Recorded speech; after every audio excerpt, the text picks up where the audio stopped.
చూశాయో, ఎంతమంది ఆయన మూర్తిని ఇళ్లలో పెట్టుకున్నారో. 80 సంవత్సరముల వృద్ధుడై ఇలా నిలబడితే ఎవరి వరకు ఎందుకండి?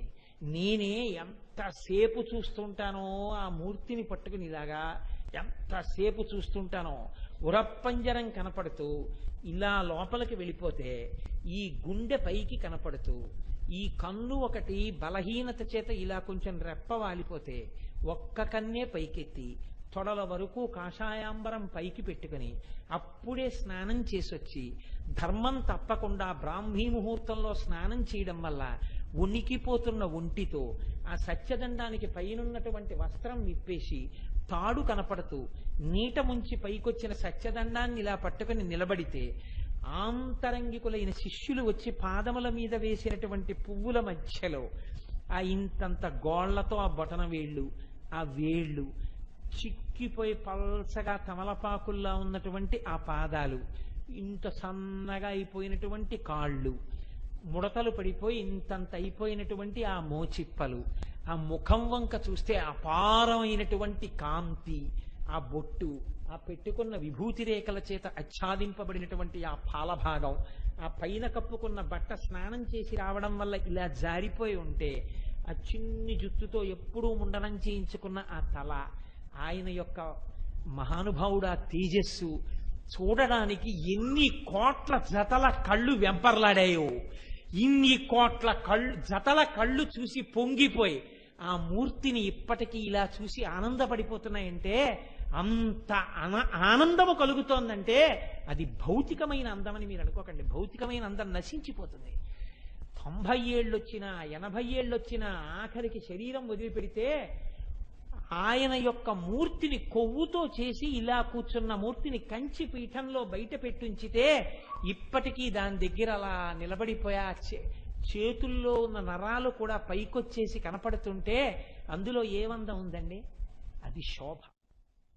అమ్మా ఆ స్థితిని ఇచ్చేస్తాం. కాదమ్మా 3 భువనములు ఆయన ఇల్లైపోతాయి అంటే ఆయన అంతటా హద్దు లేకుండా ఈ భువనములన్నీ వ్యాప్తి చెందినవాడైపోతాడు. అంటే ఒక చోటికి పరిమితమైన వాడు, ఒక శరీరమునందున్నవాడు కాకుండా సర్వవ్యాపి అయి ఆత్మయందు స్థితిగతుడై తాను ఆత్మని తెలుసుకున్నవాడై తాను స్థాణువై తాను కదలడానికి చోటు లేక అంతా నిండి నిబిడీకృతమైపోయి సాక్షిగా ఈ శరీరాన్ని విడిచిపెట్టగలిగినటువంటి మహాజ్ఞాని అవుతాడు. అమ్మా ఇన్ని శక్తులు ఎక్కడి నుంచి వస్తున్నాయో తెలుసా తల్లి? నీ యొక్క చేతుల కృపలోంచి వస్తున్నాయి. ఆ చేతులనే మహావృక్షాల యొక్క కొమ్మల చల్లతనానికి ఎవడు చేరాడో వాడు ఇంత వైభోగాన్ని అనుభవిస్తున్నాడు. నన్ను నేను రక్షించుకుంటాననుకున్నవాడు అక్కడే తామర పువ్వు ఉంటే పక్కన పెరుగుతున్న కప్పలాంటి వాడమ్మా. ఎవడు ఇది తెలుసుకున్నాడో వాడు అడవిలోంచి వచ్చి మకరందం తాగిన తుమ్మెద లాంటి వాడమ్మా. అందుకని నీ యొక్క ఆ భుజముల అనుగ్రహము, మేము చేసినటువంటి ఈ స్తోత్రం, మేము చెప్పుకున్న ఈ మాటలు, మేము విన్న ఈ మాటలు నీ భుజములకు పెట్టిన అంగదములు కేయూరములు. మా మాటలు మేము విన్నటువంటి సమయము నీ భుజముల పాలిట అంగదములై కేయూరములై మాకు చల్లతనాన్నిచ్చి మా మనస్సుకు ఉపశాంతినిచ్చి మమ్మల్ని సరి అయిన త్రోవలో నడిపించి నీ పాదముల యందు చెక్కు చెదరని భక్తి ప్రపత్తులను మాకు కృపచేయుగాక అని స్తోత్రం చెయ్యడం. కనకాంగద కేయూరకమనీయ భుజాన్విత. ఆ నామం పైకి చిన్నదిలా కనపడుతుంది, కానీ దానికి ఎంత అన్వయం ఉంటుందో అది అర్థమైతే దాని గురించి వింటే ఎటువంటి స్థితిలోకి వెడతామో. ఇవాళ మనం అమ్మవారి చేతులకి అంగదములు కేయూరములు పెట్టిన వాళ్ళం. ఆ తల్లి అనుగ్రహము మన యందు పరిపూర్ణమగుగాక అని ఆ తల్లి పాదములు పట్టి ప్రార్థన చేస్తూ రేపటి రోజున ఆ తరువాతి నామాన్ని ప్రవచనం చేయగలిగిన శక్తి ఆ తల్లి శారదానుగ్రహంగా నా నాలుక మీద నర్తించి నాకు కృపచేయుగాక. రత్నగ్రైవేయ చింతాకలోలముక్త ఫలాన్విత అని పిలుస్తున్నారు అమ్మవారిని. ఇవాళ వసిన్యాది దేవతలు అమ్మవారు మెడలో వేసుకున్నటువంటి హారముల గురించి మాట్లాడుతున్నారు. కంఠం గురించి మాట్లాడడం మొదలుపెట్టిన తరువాత మొట్టమొదట కామేశ్వర ప్రేమ కామేశబద్ధ మాంగల్య సూత్రశోభిత కంధర అన్న నామంతో మొదలుపెట్టి ఆ తరువాత అమ్మవారి కంఠం గురించి వక్షస్థలం గురించి మాట్లాడుతూ ఆ వక్షస్థలం మీద అలంకృతమైనటువంటి హారముల గురించి మాట్లాడుతున్నారు. రత్నగ్రైవేయ చింతాక లోలముక్త ఫలాన్విత. అమ్మా, నీ యొక్క కంఠమునందు మాకు 3 రకములైన హారములు కనపడుతున్నాయి. ఒకటి రత్నములతో పొదగబడినటువంటి హారము ఒకటి, లేదా రత్నములు పొదిగినటువంటి బంగారు హారము ఒకటి. రత్నగ్రైవేయ చింతాక, చింతామణులతో చేయబడినది అని కొంతమంది వ్యాఖ్యాతలు అన్నారు. కాదు కాదు, అది చింతాకు పతకము అని మనం తెలుగు వాళ్ళం అంటుంటామే, అలా చింతాకు ఎలా ఉంటుందో అలా అటువంటి ఆకుల రూపంలో ఒక హారం ఒకటి తయారు చేస్తారు. ఆ చింతాకులలో మణులు పొదుగుతారు. ఆ చింతాకులలో మణులు పొదగబడినటువంటి హారం ఒకటి. దాని కిందకు వచ్చేటట్టుగా అమ్మవారి మెడలో ముత్యాల హారం ఒకటి. కాబట్టి రత్నగ్రైవేయ చింతాక లోల ముక్త ఫలాన్విత. ముక్త అంటే ముత్యములు అని అర్థం. కాబట్టి లోలముక్త ఫలాన్విత అని ఈ 3 రకములైనటువంటి హారముల చేత అలంకృతమైనటువంటి కంఠసీమ కలిగినటువంటిది, లేదా వక్షస్థలము కలిగినటువంటిది. అమ్మవారి యొక్క గుండెల మీద ఆ 3 హారములు ప్రకాశిస్తున్నాయి. అటువంటి ఆభరణములు దాల్చిన తల్లి. స్త్రీ ఆభరణముల చేత అలంకృతమై ఉండడం అసలు కన్యాదానం దగ్గర నుంచే సాలంకృత కన్యాదానం అని చేస్తారు. 2, ఆడపిల్ల ఇంట్లో ఎన్ని భూషణములు పెట్టుకుని ఎంత సంతోషంగా ఉంటే ఇల్లు అంత వృద్ధిలోకి వస్తుంది. ఆడపిల్లకి సహజంగా భూషణముల మీద తిరస్కార భావం కానీ, భూషణముల మీద నైత్యమైనటువంటి భావన కానీ, ఇవన్నీ ఏమిటన్న భావన ఉండకూడదు శాస్త్రంలో. అది తల్లి పెంచి పోషించవలసి ఉంటుంది. ప్రత్యేకించి ఒక చెవులకు పెట్టుకునేటటువంటి ఆభరణముల గురించి ఒక చక్కటి అభిప్రాయంతో ఆడపిల్ల ఉండాలి. అలాగే ఆడపిల్ల మెడలో ఏదో ఒక హారం వేసుకుని ఉండాలి. చక్కగా అలా వేసుకుని ఉండడం వల్ల ఏమవుతుంది అంటే ఆమెకి శోభ కలుగుతుంది. ఆమె ఉత్తరోత్తర అన్ని విధాలా తన బిడ్డల్ని భర్తని సంతోషంగా చూసుకోగలిగినటువంటి సమర్థత తత్కారణము చేత ఆ కుటుంబము సమాజము సంతోషంగా ఉండేటటువంటి స్థితి ఏర్పడతాయి. అయితే మీరు ఇక్కడ ఒక విషయం ఆలోచించండి.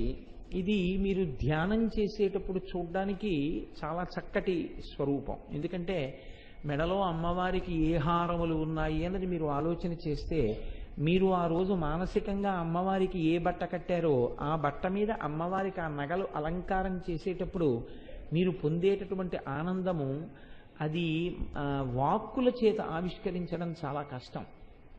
అసలు నిజంగా పూజ అంటే ఎలా ఉండాలి అంటే, ఇవాళ పూజలో స్నానం అన్న మంత్రం దగ్గరికి వచ్చేటప్పటికి అమ్మవారు స్నానశాటి కట్టుకున్న తర్వాత అమ్మవారు విప్పి పీట మీద పెట్టినటువంటి బట్ట మీకు కనపడాలి. వెంటనే ఎలా జ్ఞాపకానికి రావాలంటే, నిన్న అమ్మవారు ఏ బట్ట కట్టుకుందో ఆ బట్ట మీకు పీట మీద పెట్టి కనపడాలి. నా తల్లి కట్టుకున్న బట్ట అని మీరు కన్నులకు అద్దుకుని తల మీద పెట్టుకుని ఆ వస్త్రం అక్కడ పెట్టి స్నానశాటితో ఉన్న అమ్మవారికి స్నానం చేయిస్తే, దిగ్గస్తిభిక్కనక కుంభముఖావసృష్ట స్వర్వాహినీ విమలచారు జలప్లుతాంగీం ప్రాతర్నమామి జగతాం జననీమసి అశేష లోక గృహిణీం అమృతాబ్ధిపుత్రీం అంటారే శంకరాచార్యులు వారు. అలా పొద్దున్నే అసలు అమ్మవారి యొక్క ఆ దర్శనం చాలా గొప్పది. ఆ స్నానశాటి కట్టుకుని పచ్చటి బట్టతో ఉంటే ఆ తల్లికి స్నానం చేయిస్తుంటే ఒక కొడుకుగా, అప్పుడు ఆ తల్లి తలమించి ఆ నీళ్లు పడుతుంటే దిగ్గస్తిభి కనక కుంభముఖావసృష్ట స్వర్వ అని ఆ బంగారు కలశములతో ఏనుగులు పోస్తున్నటువంటి నీళ్ల వల్ల అమ్మవారు స్నానం చేస్తున్నటువంటి ఆ స్వరూపం, అది ఎవరు దర్శనం చేస్తారో, ఎవరు మనస్సులో దాన్ని పట్టుకోగలుగుతారో వాడు గొప్ప స్థితిని పొందుతాడు. స్వర్వాహినీ విమలచారు జలప్లుతాంగీం అంటారు శంకరాచార్యులు వారు. ఆకాశగంగా జలాల్ని తీసుకొచ్చి పోస్తాయిట ఏనుగులు. మీరు ఒక్క విషయం జ్ఞాపకంలో ఉంచుకోవలసి ఉంటుంది. కొన్ని నామములను అనుసంధానం చేసేటప్పుడు, కొన్ని నామముల గురించి మాట్లాడేటప్పుడు ఏ స్థితిలో మాట్లాడవలసి ఉంటుంది, ఏ స్థితిలో వినవలసి ఉంటుంది అంటే, మీరు నన్ను అన్యదా భావించను అంటే నేను ఒక ఉపమానం చెప్తాను. ఒక పసిపిల్లవాడు ఒక 5 సంవత్సరములు, ఒక 4 సంవత్సరములు ఉన్న పిల్లవాడు ఆడుకుంటుంటాడు. వాడు 4 ఏళ్ల పిల్లవాడు చంటి పిల్లాడని చెప్పి వాడు అక్కడ ఆడుకుంటుంటే అమ్మ స్నానం చేసి వచ్చి అరమరిక లేకుండా ఒళ్ళు తుడుచుకుంటుంటుంది. ఈ పిల్లవాడు అమ్మ వంక చూస్తాడు. అమ్మ వంక చూసి ఆడుకుంటూ ఉండడంలో వాడికి ఏ విధమైనటువంటి భావన మనసులో ఉండదు. మా అమ్మ అంతే. వాడు సంతోషంగా అమ్మ వంక చూసి అలాగే ఆడుకుంటాడంతే.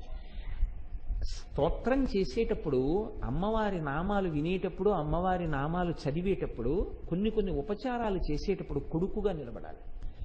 అసలు ఏ విధమైన అన్యభావన మనస్సులోకి రాకూడదు. జగజ్జనని మనం సేవిస్తున్నాం, నా అమ్మని నేను సేవిస్తున్నాను. నా అమ్మ, నా తల్లి శరీరంతో ఉన్న రోజుల్లో ఎప్పుడైనా మా అమ్మ స్నానం చెయ్యలేకపోతే మా అమ్మని పీట మీద కూర్చోబెట్టి నేను మా అమ్మకి స్నానం చేయిస్తే అది వేరు. ఆవిడ కొంచెం అనారోగ్యంలో ఉంది కాబట్టి నీళ్లు పోశాను, మా అమ్మకి ఒళ్ళు తుడిచి ఉండవచ్చు. మా అమ్మగారు నాతో చెప్తుండేవారు, మా నాన్నగారు వాళ్ళు 5 అన్నదమ్ములు. 5 అన్నదమ్ములు మహావిద్వాంసులు, గొప్ప తెలివితేటలు ఉన్నవాళ్ళు. ఆ రోజుల్లో పీజీలు చదువుకున్నారు. చదువుకుని వాళ్ళకి డైరెక్ట్గా ఆర్డీఓలు అవి ఉద్యోగాలు వస్తే ఏ కలెక్టర్లుగానే రిటైర్ అవ్వచ్చు. వాళ్ళ 5 కొడుకులు అమ్మగారు మంచంలో ఉంటే, అమ్మ మాకు ఉద్యోగాలు వచ్చాయి, నీ ఎన్ని అపాయింట్మెంట్ ఆర్డర్లో తీసుకెళ్లి చూపిస్తే, ఎక్కడికి వెళ్ళదురా, 10 మందికి చదువు చెప్పి బాగు చేయండి, దానితో నిరపేక్షగా ఏదొస్తుందో దాంతో సంతోషంగా జీవనాలు గడపండి తప్ప పెద్ద పెద్ద ఉద్యోగాల కోసం డబ్బుల కోసం తిరక్కండి, నాకు సేవ చేయండి అని చెప్పింది మా నాయనమ్మ గారు. 5 చేసిన పని ఏమిటంటే, ఆవిడ మహావృద్ధురాలు అయిపోయే లోపల వీళ్ళకి ప్రభుత్వోద్యోగాలు వచ్చే వయస్సులు దాటిపోయి 5 అమ్మ చుట్టూ నిలబడి అమ్మకి స్నానం చేయించడం, అమ్మకి అన్నం పెట్టడం, అమ్మకి నమస్కారం చేయడం, స్కూల్కి వెళ్ళడం, పాఠం చెప్పడం, ఇంటికి రావడం, పేద పిల్లలు ఉంటే ఫీజులు కట్టడం, చదువులు చెప్పించడం, ఇలా వాళ్ళ జీవితాలు గడిపారు. అంటే నన్ను మా నాన్నగారిని కానీ లేకపోతే ఇంకో ఉద్దేశంతో చెప్పాల, మా నాన్నగారి కన్నా గొప్పవారు లోకంలో ఎందరో ఉంటారు, మా నాన్నగారిని పొగుడుకున్నానని మీరు అనుకోకండి. నేను మా నాన్నగారి గురించే చెప్పాలి, అటువంటి మహానుభావులు ఎందరో ఉన్నారు లోకంలో. అంటే నేను ఒక ఉదాహరణకి చెప్పానంతే. అమ్మకి సేవ చేసేటప్పుడు అందులో అన్యభావన ఏముంటుంది? అమ్మ స్నానాన్ని కానీ, అమ్మ వక్షస్థలం మీద ఉండేటటువంటి హారాల్ని అమ్మకి అలంకారం చేసేటప్పుడు కానీ మనసు పరవశించిపోవాలి. అమ్మకి కట్టిన చీర, ఆ అంచు, దాని మీద నగలపెట్లోంచి తీసి ఒక్కొక్క నగ అమ్మ మెడలో అలంకారం చేస్తుంటే ఆ కబరీబంధం కిందకి ఆ నగల యొక్క సంధిబంధాన్ని కలుపుతున్నప్పుడు అమ్మ ఇలా మెడ ఉంచి కొడుకుతో పెట్టించుకుంటున్నట్టుగా పెడుతుంటే అమ్మ గుండెల మీద నగలు, అమ్మ ఇలా ఎర్రటి పతకం వేశాను, దాని కింద చింతాకు పతకం వేశాను, అమ్మ ఇదిగో దీని కింద ముత్యాలహారం వేశాను, ఎంత బాగుందోనమ్మా అని అమ్మకి నగలు అలంకారం చేయడంలో కొడుకుగా ఒక్కరోజు మురిసిపోగలిగితే జన్మధన్యం. అది అందుకోసం వచ్చే కానీ ఆ నామాలు అక్కడి నుంచి ఇలా ఎలా కుదురుతుందండి? ఇలాంటి వెర్రి మాటలు రాకూడదు, అటువంటి వెర్రి ధోరణి ఉండకూడదు. అమ్మ దగ్గర కొడుకు ఎలా ఉంటాడో, అమ్మని చూస్తే కొడుకుకి ఎటువంటి భావన కలుగుతుందో. అసలు నేను మీకు ఒక మాట చెప్తాను, మీరు ఏమనుకోకపోతే, అసలు నిజంగా శరీరమునందు కలిగినటువంటి కామం కూడా అమ్మతనాన్ని చూడగానే కిందకి వెళ్ళిపోతుంది. పాల మీద నీళ్లు జల్లితే పాలు ఎలా వెళ్ళిపోతాయో, అమ్మయందు కామం ఉన్న పురుషుడు ప్రపంచంలో ఉండడు. అమ్మని చూసిన తర్వాత అన్యభావాలు ఎందుకు వస్తాయండి? అమ్మతనాన్ని చూసి పూజ చేస్తే అన్యభావన ఎందుకు వస్తుంది? అసలు ఆ నామాల్లో అలా ఎందుకు కనపడుతుంది? కాబట్టి రత్నగ్రైవేయ చింతాకలోల ముక్త ఫలాన్విత, అమ్మ నీవు అటువంటి హారములను ధరించి ఉన్నావు. ఇప్పుడు నేను మొట్టమొదటి నుంచి మీకు విజ్ఞాపన చేస్తున్నాను, కేశాది పాదాది పర్యంతం చెప్తున్నారు కాబట్టి ఎక్కడా ఏదీ విడిచిపెట్టకుండా అమ్మవారి యొక్క హారములతో సహా, అలంకారములు, ఆభరణములతో సహా మనకి వసిన్యాది దేవతలు అందిస్తున్నారు. ఇది బాహ్యంలో మీరు ధ్యాన సమయంలో ఉపయోగించుకోవడానికి మీకు ఒక మంచి ఆలంబనం. ఈ నామములు, ఓహో అమ్మవారు ఇలా అలంకారం చేసుకుని ఉంటుంది అని మీరు తెలుసుకుంటే ఒక కొడుకుగా ధ్యానంలో మీరు కూడా అమ్మకి అలంకారం చెయ్యొచ్చు. ఆ అలంకారం చేసేటప్పుడు మీరు పొందేటటువంటి ఆనందం వర్ణనాతీతం, అది వాక్కులకు దొరకదు. నేను మీకు నిజం చెప్తున్నాను, మీరు ఒక్కరోజు కానీ నిజంగా అలా కొడుకుగా నిలబడి అమ్మవారి మెడలో హారమును అలంకారము చెయ్యగలిగితే నాకు పరిపూర్ణమైన విశ్వాసం ఉంది, ఆనాడు కైలాసంలో నా తల్లి మెడలో ఆహారమే ఉంటుంది. మీరు మానసికంగా ఏ హారాన్ని వేశారో ఆహారంతో అమ్మవారు ఉంటుంది. అది మీ యొక్క భక్తి పరిణితి మీద, మీ మనస్సుని మీరు ఆవిడ పాదాల దగ్గర పెట్టడం మీద ఉంటుంది. కాబట్టి ధ్యానమునందు హారములను అలంకారం చెయ్యడంలో ఈ నామం మీకు ఎంతో ఉపయుక్తమైనటువంటి నామం కనుక రత్నగ్రైవేయ చింతాకలోల ముక్త ఫలాన్విత కాదు. కేవలము అదొక్కటే దాని ప్రయోజనం కాదు, అందులో ఒక పెద్ద రహస్యాన్ని ఒకదాన్ని దాస్తున్నారు. ఈ లోకంలో లోలులైనటువంటి వారి దగ్గర నుంచి ముక్త అంటే మోక్షస్థితిని కోరుకుంటున్న వాళ్ళ వరకు అమ్మ నీ పాదములను ఆశ్రయించిన వారై ఉన్నారు. ఇది చాలా గాంభీర్యమైనటువంటి నామం అండి. చాలా గాంభీర్యం ఉంది, చాలా గంభీరమైనటువంటి నామం. అసలు యథార్థంగా ఏం చెప్తారంటే ఈ నామాల్ని, వీటి వ్యాఖ్యానాల్ని గురుముఖతః వినడం వల్ల ఏమవుతుందంటే జీవితానికి సంబంధించి ఒక నిర్దిష్టమైనటువంటి అవగాహన ఏర్పడుతుంది. ఈ అవగాహన ఏర్పడినప్పుడు జీవితం ఒకలా ఉంటుంది, ఈ అవగాహన ఏర్పడిన తరువాత జీవితం ఒకలా ఉంటుంది. ఈ అవగాహన ఏర్పడాలి అంటే లలితా సహస్రనామ స్తోత్రమునకు సంబంధించినటువంటి వ్యాఖ్యానాన్ని విని తీరాలి. అందుకే చూడండి, లోల అంటే అర్థం ఏమిటి అంటే ఎప్పుడూ కదులుచున్నా అని అర్థం. ఎప్పుడు కదిలితే దాన్ని లోల అంటారు. ఏది కదులుతుంది? శరీరం కదలడం అలా ఉంచండి, శరీరం కదులుతుంది, శరీరం కదలకుండానూ ఉంటుంది, రెండూ ఉంటాయి. కదులుతున్న బస్సులో వెళ్తున్నప్పుడు కదలకుండా పడుకుంటాడు వాడు. కొంతమంది నిలబడి నిద్రపోతుంటారు బస్సుల్లో. కాబట్టి శరీరం యొక్క కదలిక గురించి మాట్లాడటం లేదు, శరీరం యొక్క కదలిక వల్ల దానివల్ల వచ్చేటటువంటి ఇబ్బంది ఏముందండి. అందుకే శాస్త్రంలో ఒక గొప్ప మాట ఒకటి చెప్తారు. దురలవాట్లకి వశం అయిపోయి ఎక్కడ కనపడకూడదో అక్కడ ఒక వ్యక్తి కనపడితే వాణ్ణి చూసి వెంటనే నువ్వు ఈసడించవద్దు అని చెప్పారు. శరీరం అక్కడికి ఎందుకు వెళ్ళింది అంటే శరీరానికి ఏం పాపం లేదు, పుణ్యం లేదు, అదేం చేస్తుందంటే అది ఎక్కడికి తీసుకెళ్తే అక్కడికి వస్తుంది. అది ప్రవచనం చేయడానికి రావే అంటే ఇక్కడికి వచ్చింది. దీంతో ఒక తప్పుడు పని చేద్దామని నేను అనుకున్నాను అనుకోండి, అప్పుడు అది అక్కడికే వెళుతుంది తప్పుడు పని చేయడానికి. దీనికి ఏముంది సంబంధం? దీనికి ఏం లేదు. ఏం చేయమంటే చేస్తుంది. చెయ్యమని చెప్పే రాజు ఒకడు ఉన్నాడు దీంట్లో, వాడు మనస్సు. ఆ మనస్సు సంస్కరింపబడింది అనుకోండి అంతే, అది వెళ్ళే తావులు మారుతాయి. మనసు సంస్కరింపబడలేదు అనుకోండి, అది వెళ్ళే తావులు మారిపోతాయి. దానికి స్వతంత్రం ఏముంది? దాని స్వతంత్రం ఏం లేదు. కాబట్టి లోల అంటే శరీరం కాదు కదిలేది. ఏది కదులుతోంది? మనసు కదులుతోంది. ఎలా కదులుతోంది అంటే ఇక్కడే మీరు చాలా జాగ్రత్తగా పట్టుకోవలసి ఉంటుంది. చిత్రం ఏంటంటే మనకి బయటవన్నీ తెలుస్తాయి, మన మనస్సు గురించి మనకి ఏమీ తెలియదు. లోల అన్న శబ్దానికి అర్థం మనస్సు యొక్క కదలికలు. మనస్సు యొక్క కదలికలు మీరు చూడండి చాలా చిత్రంగా ఉంటాయి. అది సంకల్ప వికల్ప సంఘాతము. అది ఎప్పుడూ ఏదో ఆలోచన చేస్తూ ఉంటుంది. అది నిద్రపోయింది అనుకోండి, దానంత ప్రశాంతత ఇంకోటి ఉండదు. నిద్ర చాలా హాయిగా ఉందండి అని ఎందుకంటారో తెలుసా అండి? ఇంద్రియాలని పట్టుకుని మనసు ఆత్మలోకి వెళ్ళిపోతుంది, మనసు ఉండదు, అందుకే హాయిగా ఉంటుంది. అది బయటికి వస్తుంది మొదలు లేస్తూనే, ఇవాళ ఆ పని చెయ్యాలి, ఇవాళ ఈ పని చేయాలి. ఆ పనికి వెళ్ళినప్పుడు ఆయన ఇలా అంటే ఇలా చెప్పేద్దాం, ఆయనకి తెలిసి వచ్చింది ఏమిట్లే అంటుంది. అది సంకల్ప వికల్ప సంఘాతం. అది ఎప్పుడు కోరికని తిరస్కరించడం ఉండదు. సాధారణంగా మనసు పని ఏమిటంటే కోరికని సృష్టిస్తుంది. ఈ పని చేద్దాం, ఆ పని చేద్దాం, అక్కడికి వెడదాం, ఇక్కడికి వెడదాం, ఇది చేద్దాం, అది చేద్దాం, ఇది సంపాదిద్దాం, అది సంపాదిద్దాం, ఇది అనుభవిద్దాం, అది అనుభవిద్దాం చెప్తూనే ఉంటుంది. ఈ చెప్పేటటువంటి మనస్సు కోరికలను ఆలంబనంగా చేసుకుని తిప్పుతుంది తప్ప ఇంకా దేన్ని ఆలంబనం చేసుకోదు. ఏదో ఒక కోరిక పట్టుకుంటుంది.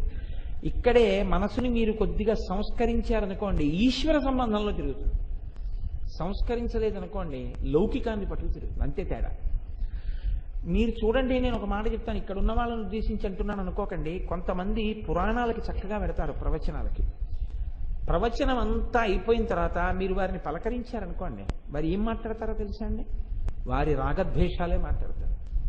అంటే మరి శరీరం అక్కడుంది తప్ప ఆ మనస్సు ఏ విధమైన మార్పుని పొందట్లేదు. మరి దేనికి వెళ్ళడం అంటే లోపల మనస్సు ఒక టక్కరితనం చేస్తుంది. ఇది అడ్డు పెట్టుకుంటే కాసేపు బయటికి వెళ్ళడానికి, ఎక్కడో తిరిగి రావడానికి బాగుంటుంది. రెండు, రోజు పురాణానికి వెళ్ళొస్తుంటారంటే ఓ గౌరవంగా ఉంటుంది.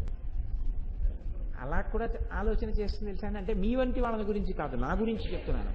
రోజు కోటేశ్వరారు సాయంకాలం పురాణం చెప్పొస్తుంటాడు అంటే కోటేశ్వరారుకు నమస్కారం పెడతారని పురాణం చెప్పడానికి వస్తుంటుందేమో కూడా నా మనస్సు. అటువంటి దౌర్బల్యము నాకు లేకుండుగాక. కానీ మనస్సు అంత చిత్రంగా ఉంటుంది. ప్రతి దాంట్లో ఏదో కోరిక కోరుతూనే ఉంటుంది. నిష్కామంగా ఉండడానికి అసలు ప్రయత్నం చేయదు. ఇప్పుడు ఈ కోరికలతో సతమతం అవుతూ రెండుగా ఉంటారు జీవులు. ఒకళ్ళు భగవంతుణ్ణి సేవిస్తూ ఉంటారు, గుడికి ఎడుతూ ఉంటారు, పూజ చేస్తూ ఉంటారు. ఎందుకు చేస్తారో తెలుసా అండి? వాళ్ళకి భగవంతుడు అనేటటువంటి వాడు దేనికి పనికొస్తాడంటే వీళ్ళ కోరికలన్నీ ఆయన తీరుస్తూ ఉంటాడు. చిత్ర విచిత్రమైన కోరికలన్నీ కోరుకుంటారు. కోరుకుని ఎందుకంటే అవన్నీ అన్నాం అనుకోండి, ఏమన్నా అమ్మవారి అనుగ్రహం ఉంటే ఎందుకు అవదండి అంటాడు. అది పోనీ ఒక ఈశ్వర పూజకి సంబంధించిన సంకల్పం అయి ఉండదు. అది ఎప్పుడూ లౌకికమే, ఎప్పుడూ లౌకికమే. ఎవ్వరూ ఊహించనంత ఎత్తుకి ఎదిగిపోయాడు. ప్రశాంతంగా ఉన్నాడని మీరు అనుకుంటున్నారా? మీకు టీవీలో కనపడే వాళ్ళు, వార్తల్లో అందరూ ఇలాంటి వాళ్ళే. ఒంటికి 85 ఏళ్ళు 90 ఏళ్ళు వస్తాయి, వాడికి ఇంకా ఏదో అవలేదని ఏడుకుంటుంది. ఇప్పుడు ఏదో చెయ్యాలని తిరుగుతుంటాడు ఎక్కడ తప్ప వాడు ఎప్పుడూ ఈశ్వరార్చన యందు గుళ్ళోనూ గోపురంలోనూ కనపడదు. ఏమండి? అంటే వయస్సు వచ్చేస్తున్నా ఈ లోలత్వం ఎలా ఉంటుందంటే నా వల్ల జరుగుతుంది అనుకుంటుంటాడు. నేనేదో ఇంతవాణ్ణి, నేనేదో అంతవాణ్ణి, నేను అప్పుడు పుట్టాను కాబట్టి నాకు ఇంత ఉంది, నేను ఫలానా చోట ఇన్నేళ్ల నుంచి ఉంటున్నాను, అందుకని నా మాట ఎవరు కాదంటారని ఎక్కడికో పెడతాడు. అసలు వాళ్ళు వీళ్ళకి మొహం కూడా చూపించక భంగపడి తిరిగి వచ్చేస్తుంటాడు. అయితే బాగుపడతాడు అనుకుంటున్నారా మీరు? వాడేం బాగుపడ్డాడు. వాడు 10 మందికి నేను మళ్ళీ దీన్ని సాధించగలని ఏదో మాట్లాడుతుంటాడు. అంటే ఈ లోలత్వం ఎంత దారుణంగా ఉంటుందంటే దానికి ఈశ్వర సంబంధం కూడా ఉండదు. నేనేం చెప్తున్నానో పట్టుకోలేనంత పసిపాపలేం కాదు మీరు. కాబట్టి ఈ లోలత్వం ఎలా ఉంటుందో తెలుసా అండి? దీనికి ఈశ్వర సంబంధం ఉండదు. వాడు ఎంతసేపు తనవేవో చూసుకుంటుంటాడు. క్రెడెన్షియల్స్ అంటారు. నాకు ఇది ఉంది, నేను ఇన్నాళ్ల నుంచి ఒక దాంట్లో ఉన్నాను, నేను గౌరవింపబడతాను, నాకు ఈ సే అంటారు చూసారా, నాకు పలుకుబడి ఉంది కాబట్టి నేను చెయ్యగలను. వీడికి నా దగ్గర అన్నీ ఉన్నా భగవత్ సంకల్పం అని ఒకటి ఉందండి, అది కూడా కలిసి వస్తే తప్ప ఎక్కడవుతుందని వాడి జన్మలో వాడి నోటంట రాదు. వాడు ఆ భగవత్ సంకల్పం పక్కన పెట్టి ఇంకోళ్ళని తీసుకొచ్చి పెడుతుంటాడు. అక్కడ పెట్టి వాళ్ళ సంకల్పం కలిసి వస్తే ఈ పనులు అవుతాయంటుంటాడు. అంటే వాడికి లౌకికంగా వ్యక్తులను ఆరాధించడం వచ్చు తప్ప వాడికి జీవితంలో భగవంతుడితో ముడిపెట్టుకోవడం చేత కాలేదు. రోడ్డు పక్క పెరిగిన చెట్టు ఎటువంటిదో వాడు కూడా అటువంటి వాడే ఎన్నేళ్ళు వచ్చాడు. అంటే వాడి లోలత్వం నీచాతి నీచమైన స్థాయిలో ఉంటుంది. పోనా దిక్కుమాలిన కోరికలతో అలా వయస్సులో వేసారిపోవడమే తప్పురా అంటే వీడికి ఈ కోరికలు తీరడానికి హేతువేది తన గొప్పతనం. నేనింత గొప్పవాణ్ణి అందుకని అవ్వాలంటాడు తప్ప భగవంతుడి యొక్క అనుగ్రహం కూడా కలిసి రావాలన్న మాట వాడి నోటి వెంట రాదు. ఇది చాలా నీచ స్థాయిలో ఉండేటటువంటి లోలత్వం. దీని గురించి నేను ఎంత తక్కువ మాట్లాడితే అంత మంచిది. ఎందుకంటే అది ఎంచుకోవలసిన పదము కాదు. అసలు ఆ స్థాయిలో ఎవరు ఉండకూడదు, ఈశ్వరానుసంధానం చేసుకోకుండా ఉండకూడదు. అందుకే ఎప్పుడైనా భగవంతుడి దగ్గరికి వెడితే పెద్దలు ఏం చెప్తారంటే ఒక్క నమస్కారం చేయి చాలని చెప్తారు. ఏమని చెప్తారు అంటే, ఈశ్వర నీ పాదముల యందు నాకు నిశ్చలమైన భక్తిని కృప చెయ్యి, నీ పాదముల యందు భక్తి చెదిరిపోకుండుగాక అని కోరుకో చాలంటారు. నువ్వు భక్తితో ఉంటే నీకు ఆయన పాదముల యందు భక్తి నిలబడిపోతే నీకు ఏవి మంచివో, నీకు ఏవి అవసరమైనవో అవన్నీ ఆయన సమకూరుస్తాడు. ఒకవేళ తెలియక నువ్వేమైనా ప్రమాదకరమైన వాటి వైపు అడుగు వెయ్యపోయినా ఆయన చెయ్యి పట్టి లాగేస్తాడు. అప్పుడు నీ కోరిక తీరలేదు. అప్పుడు నువ్వేమనుకోవాలి, నేనేం అడుగుతున్నాను ఈశ్వరుణ్ణి, నీ పాదముల యందు భక్తి చెదరకుండుగాక అని అడిగాను. నాకు తెలియలేదు, బహుశా ఈ కోరిక నాకు తీరితే దీని కారణంగా నా యొక్క భక్తి చెదిరిపోతుందన్నమాట. అందుకని నేను ఆయన్ని అది అడిగాను, ఆయన అది నిలబడేటట్టే నన్ను అనుగ్రహిస్తున్నాడు. అందుకని నాకు ఈ కోరిక తీరకుండా చేశాడు అని అనగలగాలి మీరు. దీనికి ఆలంబనం మీరు కోరడంలో ఉంటుంది. అంతేకాని దేవుడి దగ్గరికి వెళ్ళిన దగ్గర నుంచి మీరు చూడండి, నేను ఒక్క మాట చెప్తే మీరేమనుకోవద్దు. అసలు దేవాలయానికి మీరు వెళ్ళారనుకోండి, మీరేం చెప్పాలంటే ఆత్రేయ గోత్రస్య కోటేశ్వర శర్మ నామధేయస్య, వాళ్ళు ధర్మపత్ని సమేతస్య సకుటుంబస్య సబాంధవస్య అంటారు. అన్నప్పుడు అందులోకి నా భార్య వస్తుంది, నా కొడుకు వస్తాడు, నా కూతురు వస్తుంది, నా బంధువులు వస్తారు, నా మిత్రులు వస్తారు, నా ఆవులు దూడలు కూడా వస్తాయి. రేపు పెళ్ళైపోతే నా కొడుక్కి నా కోడలు వస్తుంది, నా అల్లుడు వస్తాడు, నా మనవలు వస్తారు. ఇది మానేసి మా రెండో అబ్బాయి పేరు, మా మూడో అబ్బాయి పేరు, మా అమ్మాయి పేరు, మా రెండో అమ్మాయి పేరు, మా అల్లుడి పేరు, మా కుక్క పిల్ల పేరు, మా షాపు పేరు. ఎందుకండి ఇవన్నీ? అంటే ఇవన్నీ మీరు చెప్తే తప్ప ఈశ్వరుడికి తెలియదు అనుకుంటున్నారా? వీళ్ళందరికీ ఇస్తే మీరు సుఖపడతారు, మీకొక్కరికి ఇవ్వడం కాదు వీళ్ళందరికీ కూడా ఇమ్మని ఈశ్వరుణ్ణి నిర్బంధిస్తున్నారా? లేకపోతే వాళ్ళకి ఏదైనా భంగపాటు కలిగితే నువ్వు బాధపడతావన్న విషయం వాడికి తెలియదు అనుకుంటున్నారా? ఎందుకు చెప్తున్నారు వేదం చెప్పని విషయాన్ని? నువ్వు వెళ్ళి అక్కడ ఒక్క మాట చెప్పు, ఆత్రేశ గోత్రస్య కోటేశ్వర శర్మ నామధేయస్య ధర్మపత్ని సమేతస్య సకుటుంబస్య సబాంధవస్య, వాళ్ళే చెప్తారు, చెప్పి పూజ చేస్తారు. అందులో నీకు మనస్సులో ఎవరి మీద నిజంగా ప్రేమ ఉందో వాళ్ళందరూ సంతోషంగా ఉంటారు. ఎందుకో తెలుసా అండి? వాళ్ళు బాధపడితే నువ్వు బాధపడతావు. ఇప్పుడు అక్కడికి వెళ్ళి కోటేశ్వరరావు తన పుత్రుల కోసం, భార్య కోసం, బంధువుల కోసం, మిత్రుల కోసం ఈ పూజ చేస్తున్నాడు. ఇప్పుడు ఈ పూజా ఫలితంగా లోకమంతా సుఖంగా ఉంటుంది, అందరూ ప్రశాంతంగా ఉంటారు. మానేసి నువ్వు ఎందుకన్ని పేర్లు చెప్తావు అసలు గుడికెడితే? అంటే ఇది అయోమయమైనటువంటి ధోరణి. లోలా అన్న పేరులోకి ఎవరు వచ్చేస్తారంటే వీళ్ళందరూ వస్తారు. మీరు ఎప్పుడైనా గుళ్ళో నిలబడ్డారనుకోండి, కాసేపు గుడి ఎరుగుల మీదకి వెళ్ళి కాసేపు కూర్చున్నారనుకోండి, సంకల్పం చేసేటప్పుడు మీరు పట్టేసి లోలాలోకి ఎంతమంది వస్తారు. అక్కడికి వెళ్ళి నిరపేక్షగా నిలబడి మీ గోత్రం చెప్పండి అంటే గోత్రం పేరు చెప్పి సకుటుంబస్య అని చెప్పండి అన్నాడు అనుకోండి, అంటే ఆయన ఈశ్వరానుగ్రహాన్ని ఎలా కోరుకోవాలో ఆ మర్యాద తెలుసున్నవాడు అని అర్థం. అర్థం పర్థం లేకుండా ఇంకా అదే పని కింద అడ్రస్లన్నీ ఇచ్చి చెప్పించడం మొదలెట్టారనుకోండి, దానికి ఏమీ అర్థం ఉండదు. ఇంకా లోలా అంటే ఇంకా వైపరీత్యమైనటువంటి ధోరణితో ఉంటారు. ఈ ధోరణి ఎందువల్ల వస్తుంది అంటే, మీరు చూడండి, ఓ బ్యాంకుకి మీరు వెళ్ళి అక్కడ ఎవరైనా మీకు కనపడ్డారనుకోండి, ఏమిటండి ఇలా వచ్చారు అన్నారనుకోండి, వాడికి రెండే పనుల మీద వాడు రావాలి. ఒకటి డబ్బులు వేయడమన్నా వెయ్యాలి, తీయవన్నా తీయాలంతే. అది ఏ రకంగా వాడు అక్కడ వ్యవహారం జరపనివ్వండి, రెండే ఉంటాయి. డబ్బులు వెయ్యనన్నా వేస్తాడు, డబ్బులు తీయనన్నా తీస్తాడు. ఈ రెండూ కాకుండా ఇంకా దేనికైనా అక్కడికి వచ్చాడు అనుకోండి, వాడిని బయట ఉన్నవాడు బయటికి గెంటేస్తాడు. ఇంకో పని మీద అక్కడికి వెళ్ళకూడదు. ఏం తోచట్లేదండి కాసేపు ఇక్కడ కూర్చుందామని వచ్చానండి అనకూడదు. బ్యాంకుకి వెళ్ళి అలా కూర్చోకూడదు. బ్యాంకులో మీకు పనున్నంతసేపే అక్కడ ఉండాలంతే. అలాగే సినిమా హాల్లో ఓ షో అయిపోయిన తర్వాత మీరు బయటికి వెళ్ళిపోవాలి. చాలా బాగుందండి ఇక్కడ కూర్చుంటాను, మీకు అభ్యంతరం ఏమిటి అనకూడదు. హౌస్ఫుల్ అవ్వట్లేదు కదా అంటే ఏం ఒప్పుకోరు. నేను ఎందుకు మీతో ఈ విషయం ప్రస్తావన చేస్తున్నాను అంటే, లోలా అన్న శబ్దంలో ఏమైపోతుందంటే ఈ అంతులేనటువంటి కోరికలు. దేవాలయానికి వెడుతున్నాం, ఎందుకు వెడుతున్నాం? ఈశ్వర దర్శనానికి వెడుతున్నాం. ఇంటికి ఎందుకు వెడతాం? అమ్మని నాన్నని చూసుకోవడానికి, పిల్లల్ని చూసుకోవడానికి. అలా ఈశ్వరాలయానికి వెళ్తున్నాం, నా స్వామిని ఒక్కసారి చూడడానికి వెడుతున్నాను. ఇంకా ఎప్పుడైనా ఈయన దేవుడు అన్నారనుకోండి, అంతే వెంటనే గబగబ 4 కోరికలు చెప్పేయడం, వెంటనే గబగబ 10 అసలు ఈశ్వర అన్నాడు అనుకోండి ఎవరైనా, గబగబ 10 కోరికలు. అంటే అక్కడ కోరిక చెప్పకపోతే ఆయనకి తెలియదేమో, అయ్యో ఇక్కడికి వెళ్ళి చెప్పుకోకపోవడం వల్లే ఇది తీరలేదేమో. ఇంకా అసలు ఆ అజ్ఞానానికి హద్దుండదు. అంత విచిత్రంగా ఉంటారు కొంతమంది. అక్కడికి వెళ్ళి ఏమండి ఇలా చెప్పలేదు ఏమైనా అవుతుందా? గుడికి వెళ్ళారని సంతోషించడు. ఏమండి ఫలానా గుళ్ళోకి వెళ్ళండి అన్నాం అనుకోండి, ఏమండి ఆ గుళ్ళోకి వెడితే ఒంటి మీద స్నానం చేసినప్పుడు ఆ తడి బట్ట అక్కడ వదిలేయాలా అండి, పిడిచి తెచ్చేసుకోవచ్చా అండి? దానికి వేదంలో ఉంటుందండి. ఆ గుళ్ళోకి వెళ్తే నీ తడి బట్ట తెచ్చేసుకుంటావో అవతల పారేసుకుంటావో నీ ఇష్టం. అర్థం లేని అనుమానాలు. ఎంత చెప్పండి అసలు కోణంలోకి రాడు. వాడి సంఘం అంతా దేని మీద అంటే కట్టి విప్పే బట్ట మీద కూడా తాదాత్మ్యత.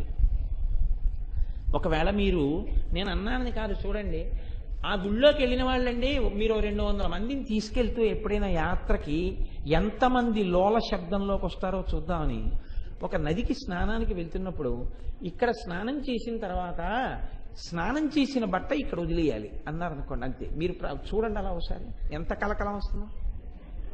ఈ మాట గురువుగారు నిన్న రాత్రి చెప్పుండొచ్చు కదా, పట్టు చీర కట్టుకొచ్చాను, లేకపోతే ఇది మా పుట్టింటి వాళ్ళు పెట్టిన చీర అని ఒక ఆయన, అయ్యో ఇది పెద్దంచు పంచ, ఈ పంచ ఇందులో వదిలేయడమా, నేనేదో స్నానం చేసి పట్టుకెళ్ళిపోవచ్చు అనుకుని తెచ్చాను అని. అప్పుడు వెంటనే ఏమవుతుందంటే, ఏమండి ఒక్కసారి కాటేసుకెళ్ళి బట్ట మార్చుకొచ్చేసాను, ఏమండి అన్నాం అనుకోండి, ఈ బట్ట వదిలేయాలని వాడికి బెంగ. లోలా ఎంత తాపత్రయాలండి. ఎంత తాపత్రయమో చెప్పలేను. మీరు చూడండి, ఒక్కొక్కడు గుళ్ళోకి ఎడతాడు, ఇలా పెట్టి ఇలా ఇలా ఇలా ఇలా ఇలా ఇలా అంటుంటాడు. ఏమిటంటే రూపాయి అనుకుని 5 రూపాయలు వేసేస్తానేమోనని వాడి బెంగ. అందుకని ఈశ్వరుడు వీడికి 5 కోట్లు ఇవ్వాలి. వీడు రూపాయికి 5 రూపాయలకి తేడా కోసం వెతుకుతూ ఉంటాడు లోపల. ఎందుకంటే ఇలా తీసి 5 రూపాయలు జేబులో పడేసుకుని రూపాయి వేస్తే అర్చకుడు వీడు చూసి ఇలా అంటాడేమోనని తీయడమే రూపాయి తీస్తాడు వీడు. లోల, నువ్వు వేసేది రూపాయి, కోరికలు 10 మంది కూతుళ్ళు, 10 మంది అల్లుళ్ళు, 80 కొడుకులు, 80 కోడళ్ళు, మనవలు, మునిమనవలు, ఓయ్ బాబోయ్, షాపుల పేర్లు, ఫ్రెండ్స్ పేర్లు, కుక్కల పేర్లు, ఇవన్నీ చెప్పాలి. రూపాయితోటి ఈశ్వరుడు ఇవన్నీ ఇచ్చేయాలి. 5 రూపాయలున్నా తీడి ఇలా ఇలా ఇలా ఇలా అంటుంటాడు లోపల. ఎంత లోల మీరు చూడండి. ఈ లోల శబ్దం అంతా ఎక్కడ బాగా పైకి వస్తుందో తెలుసా అని అడిగారు. అమ్మవారి దగ్గరే వస్తుంది అన్నారు. ఎంత గొప్పగా మాట్లాడారు చూడండి. ఈ కోరికలన్నీ తనకున్నది దాచేసుకోవడం, ఇంకా ఇంకా కొత్త కొత్త కోరికలు సృష్టించేసి చెప్పేస్తూ ఉండడం. ఇంకా వాడు ఇంత ఉంటాడు, వాడు చక్కగా వయోవృద్ధిలోకి వచ్చి వాడికి విద్యాభ్యాసం బాగా ఉండాలి అనడు, వీడికి 4 పిల్లలు పుట్టి అని ఇంకా ఎంత దూరం పోతాడో, ఎందుకు వచ్చింది ఎవరికి తెలియని విషయాలు ఇవన్నీ. కాబట్టి లోల, ఈ లోల శబ్దము చేత నిరంతరమైనటువంటి కోర్కెలు, ఎప్పుడు భగవంతుడి దగ్గరికి వెళ్ళు కోర్కెలే తప్ప. అసలు కోర్కె లేకుండా ఈశ్వరుడి దగ్గరికి వెళ్ళి నమస్కారం చేస్తే ఈశ్వరుడు ఒకవేళ నీకు ఇవ్వవలసింది ఏమైనా ఉంటే నువ్వు అడగలేదు కాబట్టి ఇవ్వకుండా ఉంటాడా? ఒక్కనాటికి ఉండడలాగా, ఒక్కనాటికి ఉండడు. మీకు నేను ఒక ఉదాహరణ చెప్తాను. ఒకనొకప్పుడు నేను ఒక ప్రదేశానికి తీర్థయాత్రకు వెళ్ళాను. నాతో పాటు ఒక 2 ఎంతమందో ఉన్నారు. ఆ ప్రత్యేకమైన ప్రదేశంలో ఒక 4 రాళ్లు పెడితే ఓ ఇల్లు కట్టుకుంటారు అని చెప్పారు. చెప్తే వాళ్ళు ఇల్లు 4 రాళ్లు పెడుతున్నారు. నన్ను పెట్టమన్నారు, నేను పెట్టనన్నాను. ఎందుకు పెట్టరన్నారు? ఈశ్వరుడు నాకు ఇల్లు ఇచ్చాడు చాలు, నాకు అక్కర్లేదు, అందుకని నేను పెట్టనన్నాను. అంటే వాళ్ళు అన్నారు, అదేంటి ఓ ఇల్లు ఉంటే ఇంకో ఇల్లు ఉండకూడదా, పెట్టండి అన్నారు. అంటే నేను అన్నాను, అక్కర్లేదంటే నాకు తృప్తి ఉంది, ఒక ఇల్లు ఇచ్చాడు కదా, ఒక్క ఇల్లు కూడా లేని వాళ్ళు ఎందరో ఉన్నారు, పాక లేని వాళ్ళు ఉన్నారు.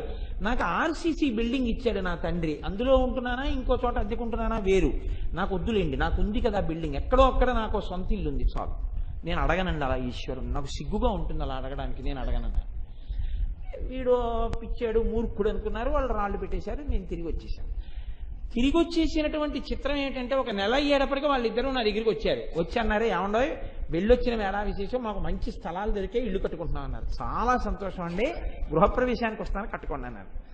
మీరు పెడితే బాగుండేది అన్నారు. అంటే నేను అన్నాను, ఇప్పుడు దాని గురించి విచారం ఏముందండి, నేను అసలు ఆ విషయం పట్టించుకోలేదు, మీరు ఎందుకు దాన్ని పట్టుకుని పీక్కుంటారు, దాన్ని అలా వదిలేయండి అన్నాను. విచిత్రం ఏమిటంటే, ఒక 20 రోజులైంది అనుకోకుండా నేను మా దొరగారి దగ్గరికి వెళ్ళి వస్తూ శివాలయంలో రోజు మా దొరగారి దగ్గరికి కూడా వెళుతుంటాను. అలా మా దొరగారి దగ్గరికి పోయి కూర్చుని మాట్లాడుతూ అకస్మాత్తుగా అనుకోకుండా ఏదో ప్రస్తావన వచ్చి, ఇదేంటి సాధారణంగా మా దొరగారు ఏదైనా చెప్తే నేను నా బుర్రతో ఆలోచించడం తక్కువ, ఇంకా నేను ఆయనకి అంత గౌరవం ఇస్తాను. దొరగారు ఏదైనా చెప్పారు అంటే అంతే, దొరగారు చెప్పిన మాటకి ఎక్కువ ప్రాధాన్యత ఇచ్చేస్తాను, నా సొంత ఆలోచనకి చాలా తక్కువ ప్రాధాన్యత ఇస్తాను, రెండు విభేదిస్తే. దొరగారు ఇక్కడ అపార్ట్మెంట్ కడుతున్నారు, అందులో మీరు ఫ్లాట్ తీసుకోకూడదా కోటేశ్వరారు అన్నారు. దొరగారు చెప్పారు ఆ మాట, అందుకని వెంటనే గౌరవం ఇచ్చాను. తప్పకుండా దొరగారు అన్నాను, వెళ్ళాము అంతే. వాళ్ళిద్దరికన్నా ముందు గృహప్రవేశం నేను చేశాను. అయితే ఇప్పుడు నేను కోరుకుంటే వచ్చింది ఆ ఇల్లు, నేను కోరుకోను లేదు, లేకపోతే నేను కావాలని అడగను లేదు ఈశ్వరుణ్ణి. ఈశ్వర నువ్వు నాకు ఒకటి ఇచ్చావు, నాకు తృప్తిని నేను వచ్చేసాను, కానీ ముందు గృహప్రవేశం నన్నే చేయించాడు ఆయన. అప్పుడు నేను అనుకున్నాను, నా నిమిత్తం ఏముంది, వీడు వద్దు వద్దు అంటున్నాడు, కానీ పాపం వీడికో ఇల్లు ఇద్దాం అనుకున్నాడు ఆయన, ఇచ్చాడు, ఈశ్వర ప్రసాదం అనుకున్నాను అంతే. కాబట్టి నేను ఈ మాట ఎందుకు చెప్తున్నానంటే, స్వోత్కర్ష కింద చెప్పానని మీరు అనుకోకండి. ఒక్కొక్క చోట మీరు వినయంతో విధేయతతో ఈశ్వరుడు ఇచ్చిన దానికి తృప్తితో నిలబడితే పొంగిపోయి ఈశ్వరుడు మళ్ళీ ఇస్తాడు. మీరు ఎప్పుడు ఎన్నిచ్చినా ఇచ్చినవి చెప్పకుండా ఇంకా లేనివే ఆయనకి చెప్తున్నారు అనుకోండి, అసహ్యం వేస్తున్నాయి. ఇచ్చానండి ఒక్క రోజున, ఎప్పుడు ఇంకా ఏదో ఇవ్వలేదనే ఏడుస్తుంటాడు. ఇచ్చాను, వాడికి ఆరోగ్యం ఇచ్చాను, ఎంతో మందికి కళ్ళు లేవు, వాడికి కళ్ళు ఇచ్చాను, ఎంతో మంది వినలేరు, వాడికి వినే శక్తి ఇచ్చాను, ఎంతో మంది మాట్లాడలేరు, మాట్లాడే శక్తి ఇచ్చాను, ఎంతో మంది ఉన్నా తినలేరు, నేను ఉంది తినగలిగిన శక్తిని ఇచ్చాను, జీర్ణమయ్యే శక్తిని ఇచ్చాను. ఇన్ని వాడికి ఇచ్చాను, భార్యనిచ్చాను, బిడ్డల్నిచ్చాను, కొడుకుల్నిచ్చాను, కూతుళ్ళనిచ్చాను, ఉద్యోగం ఇచ్చాను, గౌరవం ఇచ్చాను, ఇన్నిచ్చాను. ఇన్నిస్తే ఈశ్వర నాకు ఎన్ని ఇచ్చావు నువ్వు, అందుకొచ్చాను నమస్కారం చేద్దామని ఒక్కరోజు అంట. ఇంకా ఏదో ఇవ్వలేదని వస్తాను నా దగ్గరికి. ఎంత అసహ్యం వేస్తుందండి ఆయనకి. అక్కడి నుంచి చూడగానే అమ్మో మళ్ళీ వచ్చేస్తున్నాడు బాబోయ్ అనుకోడు. మీరు ఆలోచించండి, మీ ఇంటికే అలా వస్తున్నారు అనుకోండి, వస్తుంటే మీకు ఏమనిపిస్తుంది? అయ్యి బాబోయ్ మళ్ళీ వచ్చేస్తున్నాడేయో అంటారు భార్యతోటి. మనని ఈశ్వరుడు మాత్రం అలా అనుకోడండి. ఇచ్చిన దానికి మీరు తృప్తితో, ఈశ్వర నువ్వు ఇచ్చిన దానికి కృతజ్ఞతతో చూడకుండా ఉండలేక వస్తున్నాను అన్నాం అనుకోండి, ఏమైనా ఉంటే ముందు ఈయనకి పెట్టవే అంటారు కదండి. ఎప్పుడో అప్పుడు మార్చుకోవయా, ఎన్నాళ్ళు ఉంటావా లోల శబ్దంలో, బయటికి రావా? ఈ బతుకంతా లోలే. ఆఖరికి ఊపిరి పోయే ముందు కూడా ఇంకా ఉండిపోతే బాగుండు లోల. ఇంకెప్పుడు వచ్చావు బయటికి? ఈ లోల ఉన్న వాళ్ళందరికీ దిక్కెవరు? ఆవిడే. ఇన్ని కోట్ల జీవరాశులు ఇంత స్వార్థంతో వెళ్ళి అలా చేస్తున్నా ఆవిడ మాత్రం కోప్పడకుండా అలా ఇస్తూనే ఉంది. ఎంత గొప్పదానివమ్మా, అది కదమ్మా నీ హారం, అది నీ భూషణం. పైహారం కాదు, ఆ ఇవ్వడమే నీ భూషణం. నేనైతే 4 మాటలు ఇచ్చి ఐదో మాట విసుక్కుంటాను. ఇన్ని మాటలు ఇచ్చినా మళ్ళీ ఏదో అడుగుతుంటాడు ఏమిట్రా అయినా అని. అటువంటిది ఆ తల్లిని అడగకుండా ఇస్తోంది, అడిగితే ఇస్తోంది. ఎన్ని మాటలు ఇమ్మంటావు అని విసుక్కోవట్లేదు. అసలు అన్నిటికన్నా గొప్పదేమిటో తెలుసా అండి? మళ్ళీ మళ్ళీ ఫెయిల్ అయిపోతున్నా సరే పాఠం చెప్పినటువంటి గురువు గారిలా ఎన్ని శరీరాలు ఇచ్చినా సరిగ్గా ఉపయోగించుకుని ఈశ్వరుడి పాదముల దగ్గరికి మనం చేరకపోతే మళ్ళీ ఇంకో శరీరాన్ని ఇచ్చి ఈసారి ప్రయత్నించు అన్న అమ్మవారి యొక్క అనుగ్రహానికి మనం ఏమిచ్చి రుణం తీర్చుకుంటాం?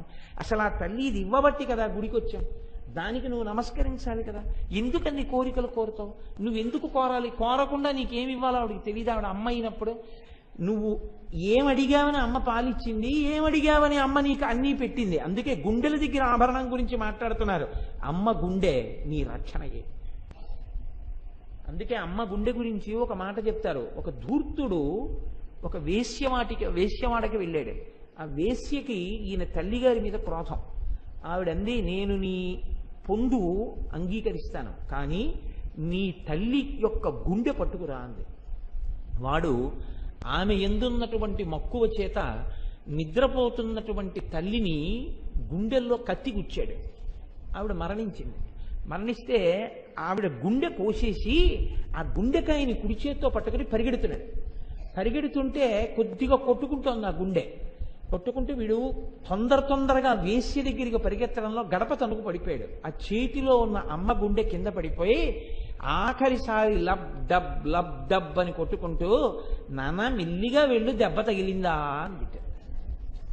అది అమ్మతనం అంటే. అమ్మ గుండె అంటే, అమ్మ గుండెలంటే ఎప్పుడూ మన గురించి ఆరాటపడమే. అటువంటి గుండెలకు ఆభరణం మనది రక్షించడమే. అటువంటి అమ్మ దగ్గరికి వెళ్ళి ఎందుకు 10 మాటలు కోరికలు కోరి లోల శబ్దంలో నిలబడిపోతావు? కోరకు.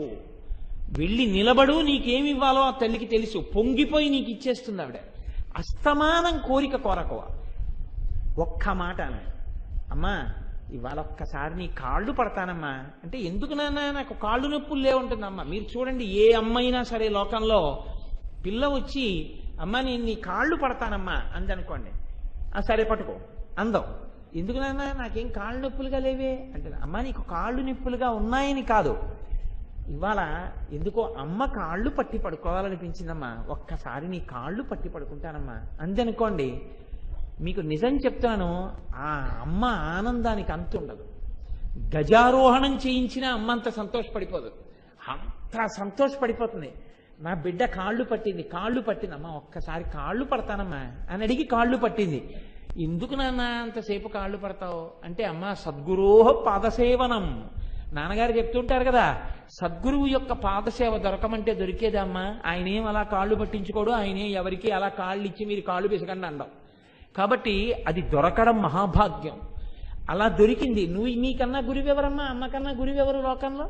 ఇవాళ నీ పాదసేవ నాకు దొరికింది అమ్మ, నేను ధన్యురాలనమ్మా, అందుకు వచ్చానమ్మా నీ కాళ్ళు అని పిల్ల వెళ్ళిపోయింది అనుకోండి, అమ్మ పొంగిపోతుంది. ఇన్ని అమ్మ ఇచ్చిందే, అమ్మ ఇచ్చిన దానితో అమ్మ నేను ఇది చేసుకుంటానని నేను ఓటంటే ఎప్పుడైనా వచ్చిందా? నువ్వు నాకు ఇన్ని ఇచ్చావు కదా అమ్మ, నువ్వు నాకు ఇచ్చిన దాంట్లో ఇది పెట్టి నేను నిన్ను ఇలా సేవించుకుంటానని ఎప్పుడైనా అనగలిగావా ధైర్యంగా? అనే ముందు ఎప్పుడూ బెంగలు బాధలే. ఇంత ఇచ్చేస్తే అమ్మో ఇంత పెట్టేయడమే. అన్నిటికన్నా బరువు ఏదో తెలుసా అండి? ఈశ్వర సేవే. 108 ప్రదక్షిణాలు చేయండి అన్నారు అనుకోండి. 108 ప్రదక్షిణాలు చేస్తే ఏమొస్తుందండి అంటారు. ఒకవేళ ఏమీ లేకుండా ప్రదక్షిణం చేసినా వెళ్ళిపోయాక 108 ప్రదక్షిణాలు చేశాను కదా, తల్లి కాపాడకపోతుంది ఏంటంటాడు. ఎంత విచిత్రం చూడండి. తప్ప అసలు నాకు అంత ఇచ్చింది, నేను ఆ తల్లికి ఏమి ఇవ్వనని వెంపర్లాడేవాడేవాడు లోకంలో. అలా ఎవడు అనడు. అందుకే అమ్మకి అన్నం పెట్టడం పెద్ద బాధ అయిపోతుంది. అమ్మ తన నెత్తురు పాలగా మార్చి నీకు పట్టినప్పుడు ఆవిడికి బాధ లేదు. ఇది లోక సహజమైన విషయం. ఈ లోలత్వం 2 కోణాల్లో ఉంటుంది. తను పుచ్చుకోవడంలో లోలత్వం. అమ్మకి 80 ఏళ్ళు వచ్చేస్తాయి. అప్పుడు కూడా ఏమంటాడంటే, అమ్మా నీ కోడలు పుట్టింటికి వెళ్ళి వస్తుందట, కాస్త ఈ వారంలో నువ్వు చేస్తావేంటి వంట అంటాడు. అంతే తప్ప అమ్మా నువ్వేం చేస్తావమ్మా ఇంకాను, ఇన్నాళ్ళు పెంచి పెద్ద చేశావు, నేను వండి పెడతా కూర్చో అంటాడు అనుకుంటున్నారా మీరు? అమ్మ ఎలాగో వండనివ్వదు కానీ అనడు. అమ్మ కనపడగానే అమ్మ ఇది చెయ్యొచ్చు కదా అన్న ఆలోచన వస్తుంది. ఇది లోల. నేను ఎన్ని లోలా చెప్పగలను? అమ్మ అంటే విడితే పుచ్చేసుకోవడం. లేదా మీరు చూడండి, లోకంలో ఒక గమ్మత్తు ఉంటుందండి. పుట్టినప్పుడు ఆవిడ దగ్గర పాలు, పుట్టకముందు ఆవిడ కడుపులో స్థానం, పుట్టి ఆవిడ మంగళసూత్రాలు పట్టుకుని ఆట, ఆవిడ గుండెల మీద తన్నులు, ఆవిడ కష్టపడి పెంచి పెద్ద చేస్తుంది. పెద్ద చేసిన తర్వాత అమ్మ ఇంక నువ్వు పెద్దదాన్ని అయిపోయావు కదా, నీకెందుకు ఈ చీర బాగుండదు, నేను పట్టుకెళ్ళిపోతానే. ఎంత ప్రేమగా ఇచ్చేస్తుందో నాకెందరో తెలుసండి. సంతోషంగా ఇచ్చేసి అవును నిజమే పెద్దదాన్ని అయిపోయాను నాకెందుకు పట్టుకెళ్ళిపోంటాను. పోనీ అమ్మ నువ్వు కట్టి విప్పిన చీర నేను కట్టుకుంటానమ్మా అందు కూతురు, కడుపున పుట్టిన కూతురు, గుండెల మీద చెయ్యేసి ఆలోచించండి. నేను అన్నమాట తప్పేమో, నేను అన్న మాట దోషభూయిష్టంగా అన్నానా అన్నది మీరు ఆలోచించండి. ఎంతమంది కూతుళ్ళు లేరు అలా అన్నవాళ్ళు. అమ్మా నువ్వు కట్టి విప్పిన బట్ట శేషవస్త్రంగా కట్టుకుంటానమ్మా అని అడిగిన కూతురుందా? అమ్మ నీకు ఈ చీర ఎందుకమ్మా ఇంకాను, నేను పట్టుకెళ్ళిపోతానన్న కూతుళ్ళు ఉన్నారా? నిజాయితీగా చెప్పండి. నేనన్న మొదటి మాట అన్నవాళ్ళు ఎవరైనా ఉంటే చెప్పండి, నా తల మీ పాదాలకి తాటించి నమస్కారం చేస్తాను. ఏమి నిర్భయంగా పరమ సంతోషంతో పరాదేవతని చూసి నమస్కారం చేస్తా. అలా అనలేము. అమ్మ నీకెందుకు నాకు ఇచ్చేయంటాం. లోల. అయ్య బాబోయ్, అసలు అమ్మ దగ్గర లోలత్వానికి అంతు లేదు. ఇన్ని రకాలుగా అడుగుతున్నా, నోరు మొయ్యి. నాకిది ఇప్పుడు కట్టుకోవాలో ఇప్పుడు కట్టుకోక్కర్లేదో, నేను ఎప్పుడైనా ఏది కట్టుకుంటే ఎవరికి సంతోషం కలగాలో వాడు వేరొకడు ఉన్నాడు, అది నిర్ణయించవలసిన వాడు. నాకు 70 ఏళ్ళు వచ్చినా నేను ఈ చీర కట్టుకుంటే సంతోషించేది మీ నాన్న అయితే నీకు అనవసరం అని అంటుందా అమ్మ? ఒక్కనాటికి అంది ఇచ్చేస్తుంది సంతోషంగా చీర. ఇది అమ్మతనం అంటే. అందుకే అమ్మ శేషవస్త్ర చంద్రశేఖర పరమాచార్య నిరూపించారండి ఒక చోటి విషయాన్ని. ఆయన మహానుభావుడు, సాక్షాత్ నడిచిన పరాశక్తి. ఇప్పటికీ పరమాచార్యకి నమస్కారం చేస్తే తెలియనటువంటి విషయాలు కూడా ద్యోతకమవుతాయి. ఆయన చెప్తారు ఎక్కడొక్కడ తప్పు త్రోవలో అడుగు వెయ్యపోతుంటే దిద్ది నిన్ను రక్షించేస్తారు, వేరొక వైపుకి వెళ్లకుండా కాపాడతారు, నిన్ను వద్దు నువ్వు వెళ్ళవద్దు అటువంటి చోట్లకని. కాబట్టి చూడండి, ఒకానొకప్పుడు ఆయన అమ్మవారికి అభిషేకం చేసి ఆరాధన చేస్తున్నారు. చేసి ఒక పట్టు బట్ట కట్టారు అమ్మవారికి. కడుతుంటే సభలో అక్కడ కూర్చునుందో తల్లి పిల్లని తీసుకొచ్చింది సభలోకి. ఆ పిల్ల వాళ్ళ అమ్మతోటి అమ్మవారికి కట్టిన చీర చాలా బాగుంది, నాకు ఇచ్చేస్తే బాగుండు, అమ్మవారికి కట్టిన చీర చాలా బాగుంది, నాకు ఇచ్చేస్తే బాగుండు, ఇదే మాట అంటుంటే ఆ తల్లి పిల్ల నోరు నొక్కి, నోరు మొయ్యి, తప్పు, అమ్మవారికి కట్టిన చీర అది, అలా ఇచ్చేయమనకూడదు అంటూ వస్తోంది. దగ్గరికి వెళ్ళారు తీర్థం తీసుకోవడానికి. ఈ పిల్ల నోరు ఇలా పట్టుకుంది తల్లి, గబుక్కుని చీర అంటుందేమోనని తీర్థం తీసుకుంటోంది. పరమాచార్య తీర్థం ఇవ్వడం ఆపేసి ఇలా చూసి గబగబా వెళ్ళి అమ్మవారికి కట్టిన చీర విప్పేసి తీసుకొచ్చి ఆ పిల్ల చేతిలో పెట్టేశారు. ఆయనే పరాశక్తి. ఆ స్థితిని పొందారండి వాళ్ళు ఉపాసనలో. అందుకే వాళ్ళు మహాపురుషులు, వాళ్ళు సనాతన ధర్మానికి గొడుగులు. వాళ్ళ వల్ల నిలబడింది ఈ సనాతన ధర్మం. వాళ్ళ పేరు తలుచుకోకపోతే కృతజ్ఞులం. ఇంత చేసి పరమాచార్య అన్నారు, నాదే ఉంది, నేను శంకరాచార్యులు వారి వేషం కట్టినందుకు నాకు నమస్కారం చేస్తున్నారు, నా గొప్పతనం ఏం లేదన్నారు. నాదింత గొప్పతనమని పరమాచార్య జీవితం మొత్తం మీద ఒక్కసారి అనలేదు. నేను ఇంతటి వాణ్ణి అని ఆయన అనలేదు, నేను ఇది చేస్తున్నాను అని ఆయన అనలేదు. అది వినయం అంటే. ఎక్కడ జ్ఞానం ఉందో అక్కడ వినయం ఉంటుంది. అంతటి మహాపురుషుడు. కాబట్టి శేషవస్త్రము అంటే కట్టిన చీర విప్పి అమ్మిచ్చేస్తుంది. ఇది పురుష స్వరూపంతో చూడండి, స్త్రీ స్వరూపంతో చూడండి, అమ్మవారి యొక్క అనుగ్రహం. ఈ లోలత్వం నీకు ఎంత స్థాయిలో ఉన్నా నీకు ఇచ్చేయడమే అమ్మవారి యొక్క గుండెల మీద ఉన్న ఆభరణాలు. అయితే మీరు చెప్పిన విషయం బాగుందండి, అయితే ఇలా లోలత్వంతో మేము ఉండే అమ్మని అడుగుతూ ఉండొచ్చా? ఇలా అడుగుతూ ఉండడం, పుచ్చుకుంటూ ఉండడమేనా తప్పించి ఇంకొక రకంగా మేమేమైనా ఉండాలి అని చెప్పి ఏమైనా ఉంటుందా శాస్త్రంలో? అంటే శాస్త్రం అంది, అమ్మవారి అనుగ్రహం గురించి విన్న తర్వాత ఒకానొక నాడు ఆ అమ్మవారే అనుగ్రహించి చెప్పిస్తుంది అన్నారు. ఆ తల్లికి ఏనాడు అనుగ్రహం కలుగుతుందో ఆనాడు ఆ తల్లి ఎవరెవరిలో మార్పు తేవాలనుకుందో వారికి చెప్పిస్తుంది లోలత్వం గురించి. చెప్పిస్తే ఆనాడు వాళ్ళు అంటారు, చిచ్చి చాలు మా లోలత్వం, ఇక మేము అమ్మని అడిగేది లేదు, అమ్మే ఇస్తుంది మాకు కావలసినవన్నీ, ఇక నుంచి అమ్మకి మేమేం చేయగలమో చూస్తా ఉంటారు. ఇప్పుడు వీళ్ళు ఈ మాట ఎందుకు అనగలిగారో తెలుసా? అంటే ఎంత గంభీరంగా మాట్లాడారో తెలుసా అండి? లోలత్వము నుంచి బయటికి వచ్చేస్తున్నారు అన్నారు. లోలత్వం నుంచి బయటికి ఎందుకు వస్తారు అని అడిగారు. ఈ భావన ఎప్పుడు ఉండిపోతుందా? మరి అప్పుడు కూడా పూజ చేస్తారు కదా, అప్పుడు కూడా పూజ చేస్తున్నారు కదా. ఈ లోలత్వం నుంచి బయటికి వచ్చినా ప్రదక్షిణం అంటారా, గుడికి వెళ్ళడం అంటారా, పూజ చేయడం అంటారా? అప్పటికి ఇప్పటికీ తేడా ఏముంటుందని అడిగారు. అడిగితే లోలత్వం నుంచి బయటికి వచ్చి అమ్మని నేను అడగక్కర్లేదు, అమ్మే నాకు అన్నీ ఇచ్చి కాపాడుతుందన్న భావన వచ్చే ముందు గురుముఖతః ఏది వినబడుతుందో చెప్తున్నారు, ఏ మార్పు వస్తుందో చెప్తున్నారు. ఎంత గొప్ప మాట చెప్తున్నారో చూడండి. జడాస్తపోభిశ్లధయంతి దేహం బుధా మనశ్చాపి వికారహేతుం శాముక్తమస్త్రం దశతీతి కోపాత్ క్షేప్తారముద్దిశ్య హినస్తి సింహః. ఒక వ్యక్తి చేతిలో ఒక కర్ర పట్టు కూర్చున్నాడు.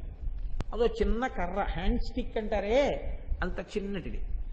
కూర్చుంటే ఒక కుక్క ఇంట్లో తిరుగుతుంటే ఈయన ఏం చేశాడంటే ఆ కుక్కకి ఆ కర్ర ఇలా విసిరాడు. విసిరితే కుక్క ఏం చేసిందంటే కర్ర ఎక్కడికి విసిరాడో అక్కడికి పరిగెత్తుకుంటూ వెళ్ళి నోటిలో కరుచుకుని ఆ కర్ర మళ్ళీ పట్టుకుని యజమాని దగ్గరికి వచ్చింది. వచ్చి అక్కడ వదిలిపెట్టింది. వదిలిపెడితే ఆ నోట్లో ఉన్న కర్ర మళ్ళీ తీసుకున్నాడు. తీసుకుంటే అది ఇలా ఇలా ఇలా ఇలా నాలిక జాపి చూస్తోంది. మళ్ళీ ఆయన ఏం చేశాడంటే కర్ర ఇలా విసిరాడు. మళ్ళీ కుక్క పరిగెత్తుకుంటే కర్ర ఎక్కడ పడుతుందో ఆ పడక ముందే పరిగెత్తింది కర్రతో పాటు. కర్ర ఇలా పడగానే నోటితో కలిసి పట్టుకుంది. పట్టుకుని మళ్ళీ పరిగెత్తుకుంటూ వెనక్కి వచ్చింది. వచ్చి ఇలా నిలబడింది. మళ్ళీ నోట్లో కర్ర తీసుకున్నాడు.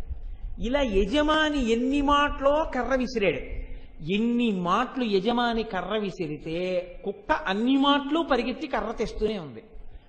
ఈయన ఒకవేళ ఈ లోపల కర్ర విసరడం మానేసి కర్ర చేత్తో పట్టుకుని ఇటు తిరిగి భార్యతో ఏదో మాట్లాడుతున్నాడు అనుకోండి, అది అక్కడే నిలబడి కర్ర విసురుతాడని తోక ఊపుతూ అలా నిలబడే ఉంది.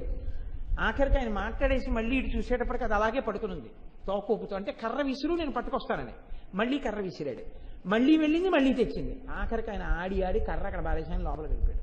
అది మాత్రం ఏం చేసిందంటే ఆ కర్రని పట్టుకుని రెండు కాళ్ళ మధ్యలో పెట్టుకుని నోటితో కొరుకుతూ తన పళ్ళల్లోంచే కారుతున్నటువంటి రక్తాన్ని చప్పరిస్తూ తాను ఏదో ఆహారాన్ని తింటుంటే, మాంసాన్ని పీకుతుంటే దాంట్లో వస్తున్న నెత్తురు చప్పరిస్తున్న అనుభూతిని పొందుతూ ఆనందపడిపోతుంది ఆ కుక్క.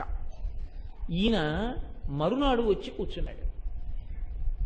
ఎక్కడి నుంచి వచ్చిందో ఒక సింహం ఒకటి అలా లోపలికి వచ్చింది. ఆయన చూశాడు. ఆ సింహం వచ్చి అలా నిలబడింది. నిలబడితే నిన్నటి రోజున సాయంకాలం వేళ కుక్క వచ్చింది. నేను ఇలా కర్ర విసిరాను, పరిగెత్తుకెళ్ళి పట్టుకుని వచ్చింది. ఆ కుక్కకి తోకుంది, ఈ సింహానికి తోకుంది. ఆ కుక్క భూమికి అడ్డంగా ఉంది, సింహం కూడా అడ్డంగా ఉంది. కుక్కకి నోరుంది, సింహానికి నోరుంది. కుక్కకి పళ్ళున్నాయి, సింహానికి పళ్ళున్నాయి. కుక్కకి 4 కాళ్ళున్నాయి, సింహానికి 4 కాళ్ళున్నాయి. కాబట్టి ఇది కూడా తెస్తుంది అనుకున్నాడు. అనుకుని ఆయనకి సింహము అని తెలియదు. తెలియక ఏం చేశాడంటే కర్రీలా విసిరాడు. ఆ సింహం ఏం చేసిందంటే కర్ర దగ్గరికి వెళ్ళడం మానేసి ఎవడు కర్ర విసిరాడో వాడి మీద పడింది. బాగా పట్టుకోగలిగారా? కుక్కగా బతికితే కర్ర తేవడమే అలవాటు అవుతుంది. ఒక్కసారి సింహం అయితే కర్ర విసిరిన వాడి మీద పడడం అలవాటు. కోరికల వెంట పడడం అలవాటైతే కుక్క కర్ర పట్టుకున్నట్టు ఆ కోరికల వెంట తిరుగుతూనే ఉంటాం. ఆ కోరిక తీరింది అన్నప్పుడల్లా దాంట్లోంచి నిత్తురు రావట్లేదు, నీ పళ్ళల్లోంచి నిత్తురు వస్తుంది. సుఖం కొత్తగా రావట్లేదు, నీలో ఉన్నది ఉద్భుతమవుతోంది. తీరిందని వెంపర్లాడి నీ జీవితం పాడు చేసుకుంటున్నావు. సింహం అలా కాదు, ఎవడు కర్ర విసిరాడో వాడి మీద దూకుతుంది. నువ్వు సింహం అవ్వగానే నీ లోలత్వం పోయి ఏమిటి నాకు ఈ వెర్రి కోరికలు, ఎంత వయసు వస్తున్నా ఈ కోరికలకు హద్దు లేదా అని నువ్వు కోరికల మీద పడతావు. కోరికలు తీర్చే వాళ్ళ వెంట వెళ్ళి అలా అమ్మవారి చుట్టూ పరిగెత్తి కుక్క పరిగెత్తినట్టు పరిగెత్తడం కాదు, సింహంలా నిలబడతావు. సింహంలా నిలబడి నీ కోరికల మీద దూకుతావో, కుక్క కర్ర కోసం పరిగెత్తినట్టు ఎప్పుడూ పరిగెడతావో నీ ఇష్టం. సింహంలా బతికితే కర్ర పట్టుకోవు, కుక్కలా బతికితే కర్రే పట్టుకుంటావు. కుక్కకి సింహానికి 2 జంతువులైనా సింహమే, కుక్కే. కుక్క తెచ్చినట్టు సింహం ఎప్పటికీ కర్రం తేదు. కర్ర విసిరితే కర్ర విసిరిన వాడిని పట్టుకుంటుంది. నీలో మార్పు రావాలి.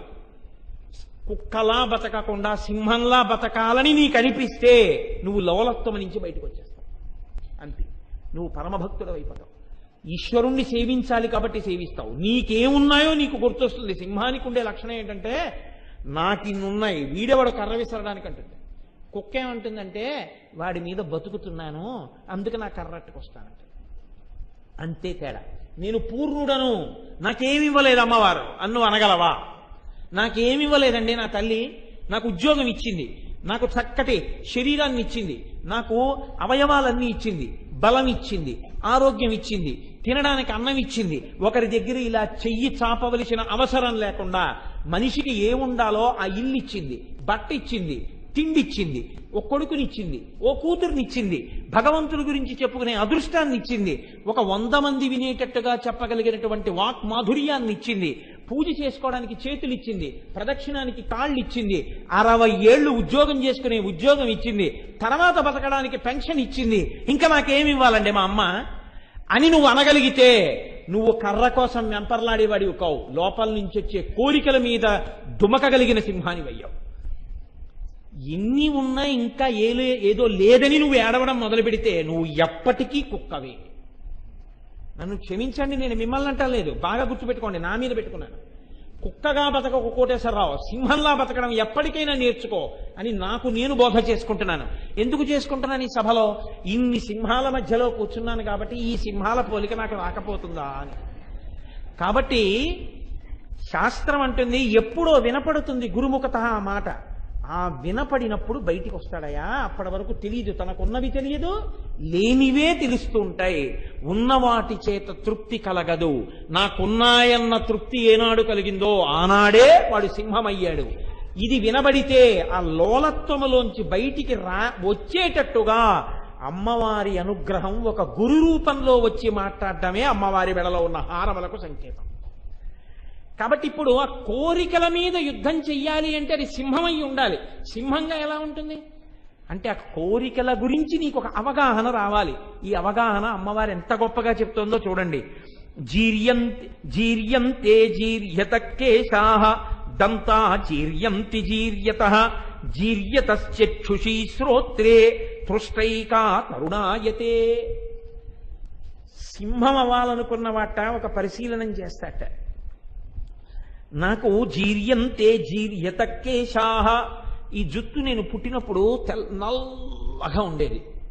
ఒక 10 సంవత్సరాల క్రితం మొత్తం నల్లగా ఉండేది. ఒక 5 సంవత్సరాల క్రితం అక్కడక్కడ తెల్ల వెంట్రుకలు ఉండేవి.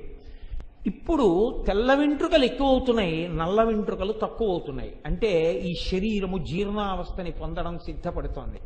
దీనికి వృద్ధాప్యం రాబోతోంది. ఇది మార్పు చెందుతోంది. బహుశः అదే తొట్టతుద మార్పు.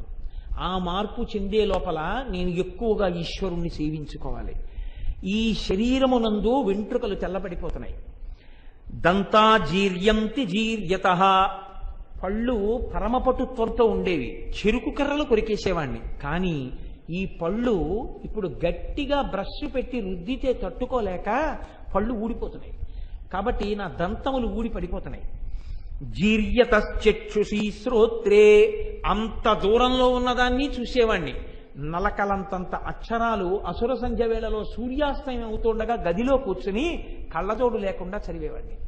అటువంటిది కళ్ళజోడు పెట్టుకుంటే తప్ప చదవలేని స్థితి ఈ కన్నులకు కలిగింది. పృష్టైకా తరుణాయతే, ఏది ఇంకా పటుత్వంతో శరీరంలో ఉండిపోయిందంటే ఆనాటి నుంచి ఈనాటి వరకు ముదుసలితనం రాకుండా పటుత్వంతో ఉండిపోయింది ఏది అంటే నా కోరికలు ఒక్కటే. దిక్కుమాల కోరికలు, వాటికి వృద్ధాప్యం రావట్లేదు. వెంట్రుకలు తెల్లబడిపోతున్నాయి, దంతాలు ఊడిపోతున్నాయి, చెవులు వినపడ్డం తగ్గిపోతోంది, కళ్ళకి చూడడం తగ్గిపోతోంది. కోరికలు మాత్రం నవయవ్వనంలోనే ఉన్నాయి. వలిభిర్ముఖమాక్రాంతం ఫలితైరంకితం శిరః గాత్రాణి శిథిలాయంతే తృష్టైకా తరుణాయతే. ముఖం ఒకప్పుడు చాలా చక్కగా చర్మం అంతా కూడా బిగువుతో ఉండేది. మెల్లమెల్లగా మెల్లమెల్లగా ముఖం మీద ముడతలు ప్రారంభమయ్యాయి, నుదురు మీద మడతలు ప్రారంభమయ్యాయి, చెక్కిళ్ల మీద మడతలు ప్రారంభమయ్యాయి. అంటే శరీరము చర్మము జారిపోయి మడతలు పడిపోవడం ప్రారంభమైపోయింది. ఫలితైరంకితం శిరః, తల ఇలా పెట్టి ఉండలేను, ఇలా పెట్టి ఉండలేను, ఏదో నిప్పి ఇలా కూర్చోలేను, జుత్తా నిలిచిపోతోంది. గాత్రాణి శిథిలాయంతే, శరీరంలో ఒక్కొక్క అవయవం శిథిలం అయిపోతున్నాయి. ఇలా పద్మాసనం వేసుకుని తెల్లవారుజామున 3 గంటలకి పూజలో కూర్చుంటే 9 అయ్యేంత వరకు 6 గంటల సేపు ఈ కాలు ఇలా ఎత్తకుండా ఒకనాడు పూజ చేసేవాడిని. ఇప్పుడు ఇలా కూర్చుంటే ఒక 4 గంటలు పూజ చేయగలను. 4 గంటల మించి కూర్చుందా అంటే ఇక్కడెక్కడో నిప్పెడుతుంది. అంటే ఇవన్నీ నా గురించి చెప్పుకుంటున్నాను అనుకుంటున్నారేమో, నేనేం అలా పూజ ఎప్పుడు చేస్తే శుభ్రంగా బాగే పొడుగుండేవాడినేమో. నా గురించి చెప్పుకుంటున్నాను అనుకోకండి. అంటే అవయవములు శిథిలమవడం అన్నది సభ మీద పెట్టి చెప్పకూడదు, తప్పది. మీకు శిథిలమైపోతున్నాయి అలా మాట్లాడకూడదు, అందుకని నా మీద పెట్టి చెప్పుకోవాలి. అందుకని అవయవములు శిథిలమైపోతున్నాయి. కూర్చుందామంటే మోకాళ్ళ నొప్పులు, ఏదైనా ఓ పని చేద్దామంటే ఒళ్ళు నొప్పులు, ఎక్కడికైనా వెళ్ళి కాస్త చలిగాల్లో నిలబడి ఇంటికి వస్తే పరిశం పట్టేస్తుంది, లేకపోతే దగ్గు వచ్చేస్తుంది, కాస్త ఎండలో అలా దేవాలయానికి వెళ్ళి వస్తే జ్వరం వచ్చేస్తుంది, కాస్త ఏదైనా మధుర పదార్థం తింటే షుగర్ రీడింగ్ ఎక్కువైపోతుంది, ఎక్కడైనా చిన్న పిసరి ఇలా గోక్కుంటే ఆ పుండు తగ్గాలంటే 15 రోజులు ఇన్సులిన్ పుచ్చుకోవాలి.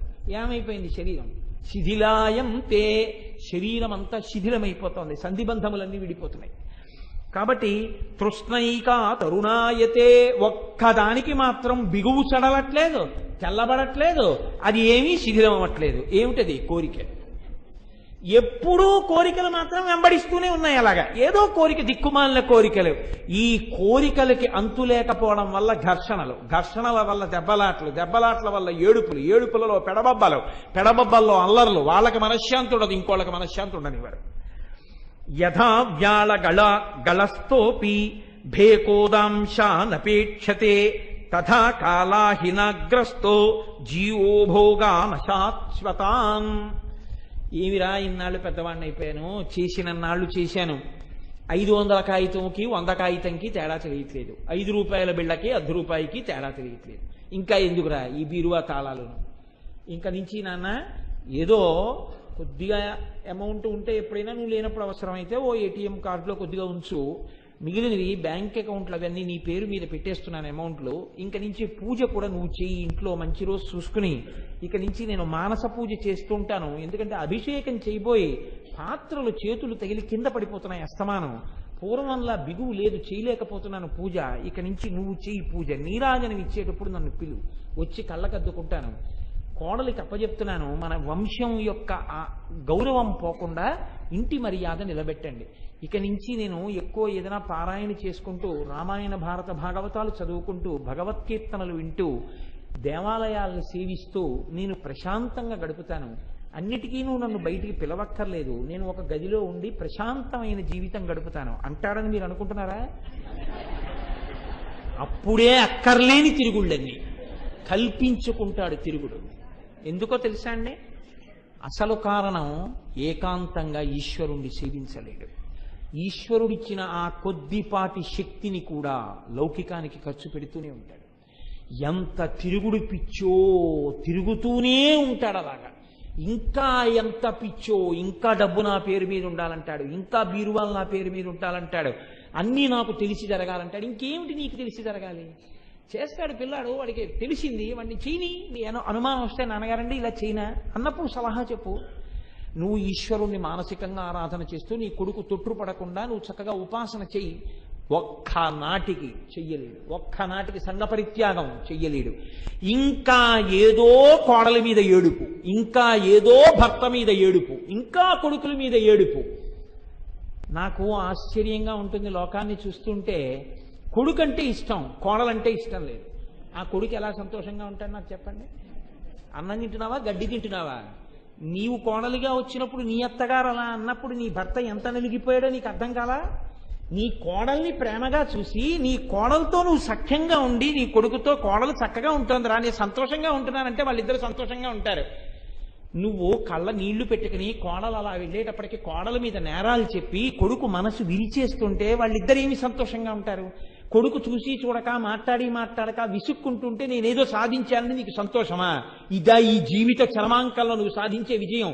అందుక నీ తుచ్చమైన సంస్కృతి, అందుక నువ్వు బతికున్నది ఇంకాను. ఎంత మర్యాదతో బతకాలి ఒక వయస్సు వచ్చిన తరువాత. ఇంకా నీకు దేని మీద ఆపేక్ష? ఈశ్వరుడి పాదముల దగ్గర ఎందుకు పెట్టవు మనస్సు అంటే కోరికలు మీద పడుతూనే ఉన్నాయి. ఎంత గొప్పగా మాట్లాడుతున్నారో చూడండి. యథావ్యాళ గళస్తోపి అయిపోయింది, ఇంకేమిటి? సంధిబంధములన్నీ వెళ్ళిపోతున్నావు. పాము కప్ప అక్కడ కూర్చుని ఉంటుంది. కప్పని మింగే పాము ఏం చేస్తుందంటే ముందు నుంచి రాదు. ముందు నుంచి కానీ పాము వచ్చింది అనుకోండి, కప్ప ఒక్క దూకు దూకి నీళ్లలోకి దూకేస్తుంది, 4 దూకులు దూకి వెళ్ళిపోతుంది అక్కడికి. అందుకని దొరకదని పాము ఏం చేస్తుందంటే వెనక నుంచి వస్తుంది. కప్ప ముందుకు చూస్తూ ఉంటుంది, వెనక నుంచి వచ్చి పావుని కప్పని పాము పట్టుకుంటుంది. పట్టుకున్నప్పుడు పావు నోటికి కప్ప ఎంత దొరుకుతుందంటే వీపు వరకు దొరుకుతుంది. దాని నోరు, కళ్ళు, ముక్కు అన్ని బయటికి ఉంటాయి. వెనక నన్ను పాము పట్టుకుంది అన్న విషయం అది తెలుసుకోవడానికి దానికి కొంత సమయం పడుతుంది. పాము యొక్క తొందర ఎలా ఉంటుందంటే ఇంకా ఎంత తొందరగా దీన్ని నిర్జీవం చేసేస్తే అంత తొందరగా నేను దీన్ని మింగేయచ్చు. ఎందుకని? మింగాలంటే ఇది నోరు తెరిచి లోపలికి లాగాలి, ఇది నోరు తెలిచే లోపల దూకేస్తుంది బయటికి. అందుకని ఇంకా దూకలేని స్థితి దీనికి తెచ్చేయాలంటే తొందరగా తన విషాన్ని దాని శరీరంలోకి ఎక్కించేయాలి. అందుకని పట్టుకుని గట్టిగా నొక్కి కోరంలో విషాన్ని కప్పలోకి ఎక్కిస్తూ ఉంటుంది. ఈ కప్ప వెనక తనని పాము పట్టుకుందని చూడకుండా ముందు ఎగురుతున్న ఈగని పట్టుకోవడానికి నాలిక చాపుతూ ఉంటుంది. సంధిబంధములు విడిపోయి శరీరం శిథిలావస్థలోకి వెళ్ళిపోతుంటే నువ్వు ఇంకా కోరికలు కోరుతూ ఇంకా ఏదో తినాలి, నీకు ఇంకా ఎవరో పెట్టలేదని నువ్వు నాలిక చాపుతున్నావు. ఒక పక్క నుంచి కాలగ్రస్తం అయిపోతుంది శరీరం, నువ్వు ఇంకా కోరికలతో నాలుకలు చాపుతూనే ఉన్నావు. ఆ నాలుక ఈశ్వరుడి సేవలో, ఈశ్వర స్తోత్రంలో తరిస్తే మోక్షం వైపుకు వెళ్ళిపోయి ఉండేవాడివి. ఇదే లోలత్వం. అప్పుడు కూడా నీ లోలత్వంలోంచి నువ్వు బయటికి రాలేదు, అప్పుడు కూడా ఇంకా కోరికలే. ఆశ్చర్యంగా ఉంటుందండి. ఇంకా వెళ్ళిపోతారండి, ఇంకా 2 రోజుల కన్నా ఉండరు, అయిన వాళ్ళు ఉంటే పిలిచేయండి అంటారు. పిలిచేస్తే అద్దంలోంచి చూస్తూ ఉంటారు, ఈ వీళ్ళు చూస్తూ ఉంటారు. చూస్తూ అప్పుడు కూడా ఇంకా ఎవరి మీదో నేరం గురించి, ఇంకా ఎవరి మీదో దేని గురించో బాధపడతారు తప్ప ఇంకా అయిపోతోంది టైము. 48 గంటలో 24 గంటలో ఉంది కాబట్టి ఇంకా ఈ ఉన్న సమయాన్ని ఈశ్వరార్చనలో ఉపయోగించేద్దాం. మళ్ళీ ఏ జన్మ వస్తుందో మాట్లాడగలనా, భగవన్నామని చెప్పగలనా, కీర్తించగలనా, మానసికంగా ధ్యానం చేసుకుంటూ ఈశ్వరార్చన చేద్దాం అని. కనీసం ఆ సమయంలో ఎవరున్నాడు? అప్పుడు కూడా కోర్కెలే కోర్కెలే కోర్కెలే, లోలా లోలా లోలా, ఎంత కోర్కెలతో ఉంటాడో. కాబట్టి ఆ కాలము పట్టేసినా బయటికి రాలేకపోతున్నావు. వ్యాఘ్రీవ తిష్టతి జరా పరితజ్జయంతి రోగాశ్చ శత్రవైవ ప్రహరంతి దేహం. ఆయు పరిస్రవతి భిన్నా ఘటాధివాంభో లోకస్తదాప్యహితమచరతీతి చిత్రం. లోలత్వం అంటే అమ్మవారి దగ్గర ఎలా ఉంటుందంటేట, ఈ శరీరము మీదకి ఒక పెద్ద పులి వచ్చి మీద పడి పంజాతో కొడుతుందిట. అదే ఒక దీర్ఘవ్యాధి వచ్చి పట్టేస్తుంది శరీరాన్ని.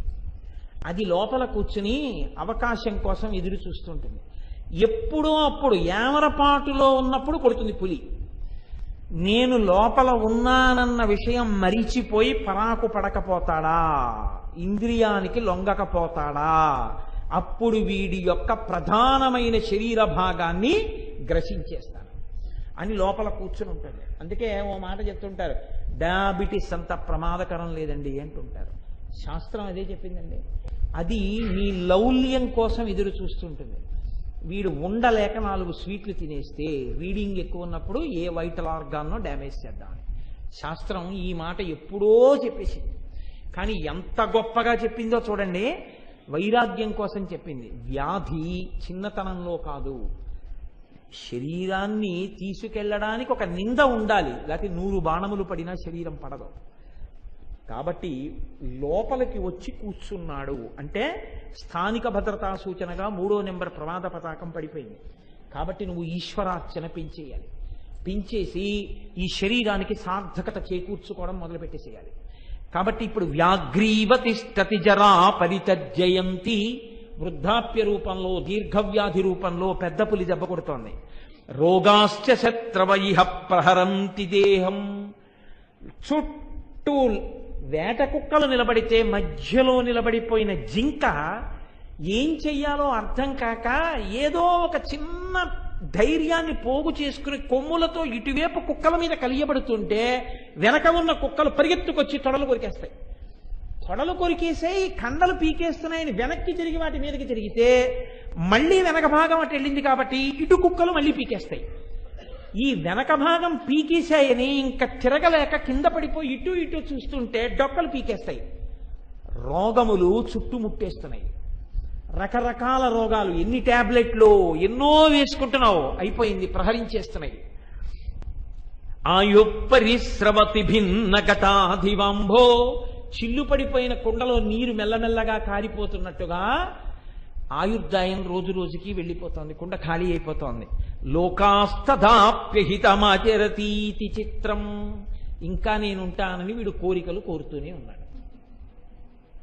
వీడు ఇహ ఏ కోరికలు కోరకుండా ఈశ్వరుణ్ణి సేవించడం అప్పుడు కూడా వాడికి రాలేదు.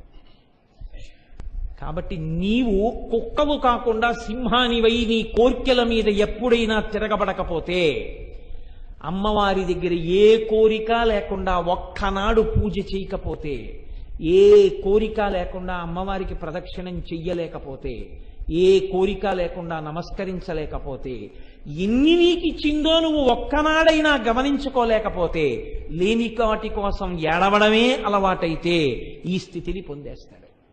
ఇప్పుడు అమ్మవారు ఆ కోరికలు తీర్చదా? తీరుస్తూనే ఉంటుంది. కానీ లోలా ఆయన ఏమైనా ఉద్ధరణ పొందాడా? ఏమీ పొందలేదు. హీనోపాధుల్లోకి వెళ్ళిపోతున్నాడు. కాబట్టి అనుగ్రహించడానికి అమ్మకేమీ కోపం లేదు. కోరు, నేను కాకపోతే ఎవరిస్తాను? అడుగు, ఇస్తూ ఉంటాను. నా ఓపిక ఉన్నన్నాళ్ళు ఇస్తూ ఉంటాను. ఓపిక ఉన్నన్నాళ్ళు అంటే ఆవిడకి ఓపిక తరగతి ఇస్తూనే ఉంటుంది. కానీ నీవెప్పటికి బయటికి వస్తావు? ఇలా కోరుతూ నువ్వు పాడైపోతున్నానని నీకు తెలియట్లేదు. ఇక కోరిక లేకుండా నన్ను సేవించడం నీకు అలవాటు కావట్లేదు. నా పొంగుకి నువ్వు కారణం అవ్వలేకపోతున్నావు.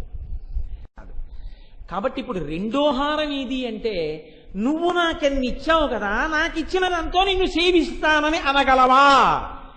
అలా నువ్వు ధైర్యం చేసి అంటే చాలు. అమ్మవారు సంతోషపడిపోయి కొన్ని హృదయాలు తమ హద్దులు కూడా, తమ శక్తి కూడా చూసుకోకుండా ముందుకొస్తాయి. వస్తే అమ్మవారు, అమ్మా నువ్వు చేసేసినట్టే, అంత వద్దులే అంటే వారిని నిరుత్సాహపరచడం కాదు, వారు చేసేసినట్టే. అమ్మవారు స్వీకరించేసింది. ఆ మాట చాలండి, ఆ తెగువ చాలు. ఆ మాట అన్నందుకు పొంగిపోతుంది అమ్మవారు. కానీ మనం ఏమిటంటే అన్నిటికీ ముందుకొస్తాం. ఈశ్వరుడి విషయంలో ముందుకి రావడానికి ఎంత బెంగో. అంత అవసరం అంటారా? అంత అవసరం అంటారా అంటాడు. గోదానం 11 రూపాయలు చాలదా? హిరణ్యదానం ఓ తుణక చాలదా అంటాడు. అన్నిటికీ ఎంత నాశో ఒక్క ఈశ్వరుడి విషయంలో. మీరు చూడండి, దేవాలయాల ముందు ఉండేటటువంటి కొట్లల్లో అరటిపళ్ళ గెలలు ఉంటాయి. అవి ప్రత్యేకం ఈశ్వరుడి కోసం తెస్తారు. పావలాకి 4 అరటిపళ్ళు ఇస్తారు. అవి ఇంతంతే ఉంటాయి. నేను అన్నానని అనుకోవద్దు, మీరు గమనించండి. భగవంతుడి దేవాలయాల ముందు అరటిపళ్ళ కొట్లు ఉంటాయి. అవి ముగ్గం అరటిపళ్ళు, ఆకుపచ్చగానే ఉంటాయి. అవి కోసేసి ఇచ్చేస్తారు. డజను 3 రూపాయలు 4 రూపాయలు. ఈ అరటిపళ్ళు, ఈ ఆకుపచ్చగా ఉన్న అరటిపండు తీసుకెళ్లి పెడితే ఆ పండు ఇలా ఒలిచారనుకోండి, అది తొక్క రాదు, అంటుకుపోయి పొర కింద ఊడిపోతుంది, ఆకుపచ్చతనం ఉండిపోతుంది. ఇది పెట్టి ఓం ప్రాణాయ స్వాహ, ఓం అపానాయ స్వాహ, నీకు నీ తల్లి జఠరాగ్నినిచ్చి, మధుర పదార్థాలిచ్చి, ఉద్యోగం ఇచ్చి, ఐశ్వర్యం ఇస్తే నీ జన్మాంతరంలో 2 అరటిపళ్ళు 2 రూపాయలు పెట్టి 2 చక్రకేళి పళ్ళు నువ్వు పెట్టలేదు. కానీ నువ్వు తినడానికి నా తల్లి ఎన్ని చక్రకేళీల అత్తలాల్ని ఇంటికి పంపించిందో, ఎన్ని పళ్ళు తింటే జీర్ణం చేసిందో తెగించి 2 రూపాయలు పెట్టి నువ్వు అరటిపళ్ళు కొనలేవు. అది నా బతుకు. ఈ విచారణ చేసుకుంటే లోలత్వంలోంచి బయటికి వచ్చాడని గుర్తు. నేనేం చెయ్యగలుగుతున్నాను, ఈ తాపత్రయం వస్తే నువ్వు తీసుకొచ్చి పెట్టేయమని అమ్మవారు చెప్పదు. నీ ఇల్లు అమ్మేయి, ని ఆస్తి అమ్మేయి నాకు పెట్టేయని తల్లి ఎప్పుడూ అడగదు. ఆ భావన నీకుంటే, భావన మాత్ర సంతుష్టాయై నమః, ఆ కృతజ్ఞతతో నువ్వు నిలబడగలిగితే చాలా అమ్మ పొంగిపోతుంది. ఇప్పుడు ఈ పొంగు 2వ హారం పట్టుకోగలిగారా జాగ్రత్తగా? ఇప్పుడు ఇది వాంఛనీయం. ఈ స్థితికి రావాలి మనిషి. ఇప్పుడు పూజ చేస్తాడు. కానీ ఎందుకు చేస్తాడు అంటే, ఇత పూర్వం ఇంద్రియములతో సుఖములను అనుభవించడం కోసమని పూజ చేసేవాడు. ఆ పూజకి హేతు ఏమిటంటే, నువ్వేదో కోరిక తీర్చాలి, నేను సుఖం అనుభవించాలి. ఇప్పుడు మీరు చాలా జాగ్రత్తగా పట్టుకునే ప్రయత్నం చెయ్యండి. ఇంద్రియ సుఖాలకై అవివేకులు తిరుగుతున్నారు లోలత్వంతో. దీన్ని ఎంత గొప్పగా చెప్పారంటే 2వ హారం గురించి, యా ప్రీతి రస్తి విషయేష్వేక భాజాం సైవాచ్యుతే భవతి భక్తి పదాభిధేయ భక్తిస్తు కామా ఇవ తత్కమనీయ రూపే తస్మాన్ మునే రజనికాముక వాక్యభంగి. హద్దు, అవధి అని ఉంటాయి. మీరు అమ్మవారిని ఒక విషయం కోరారండి, అమ్మవారు మీకు ఇచ్చేసింది. ఒక ఉదాహరణ చెప్తాను.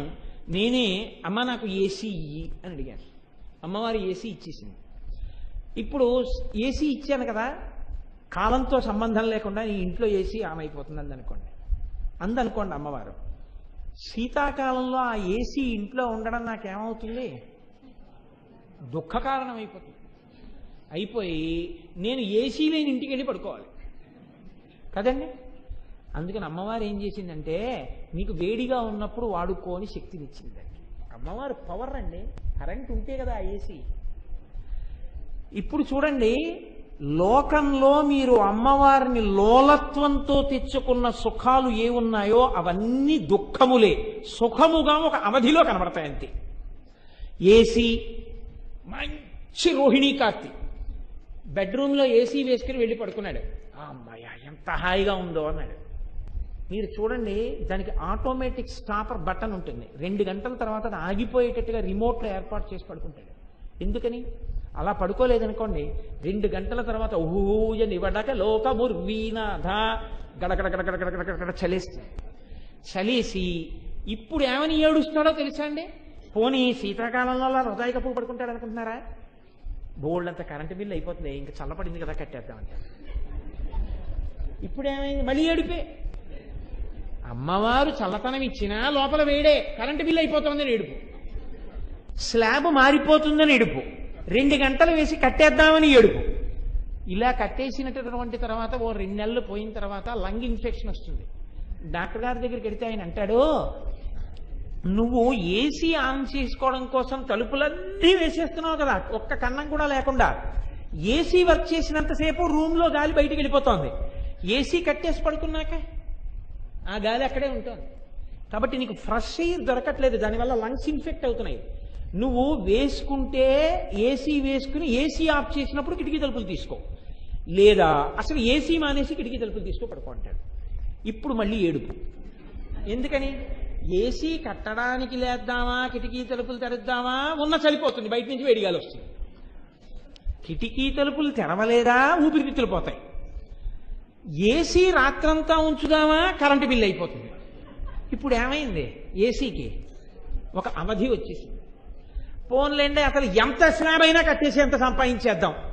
ఇప్పుడు ఎక్కువ తిరగడం వల్ల ఏమవుతుందంటే నీకు స్ట్రెస్ టెన్షన్ ఎక్కువైపోయి బీపీ ఎక్కువగా ఉంటుంది, నువ్వు ఇంత తిరక్కంటారు. ఎక్కువ ఆలోచించక 4 రోజులు రూమ్లో కూర్చోంటారు. ఇప్పుడు మళ్ళీ ఏడుపు.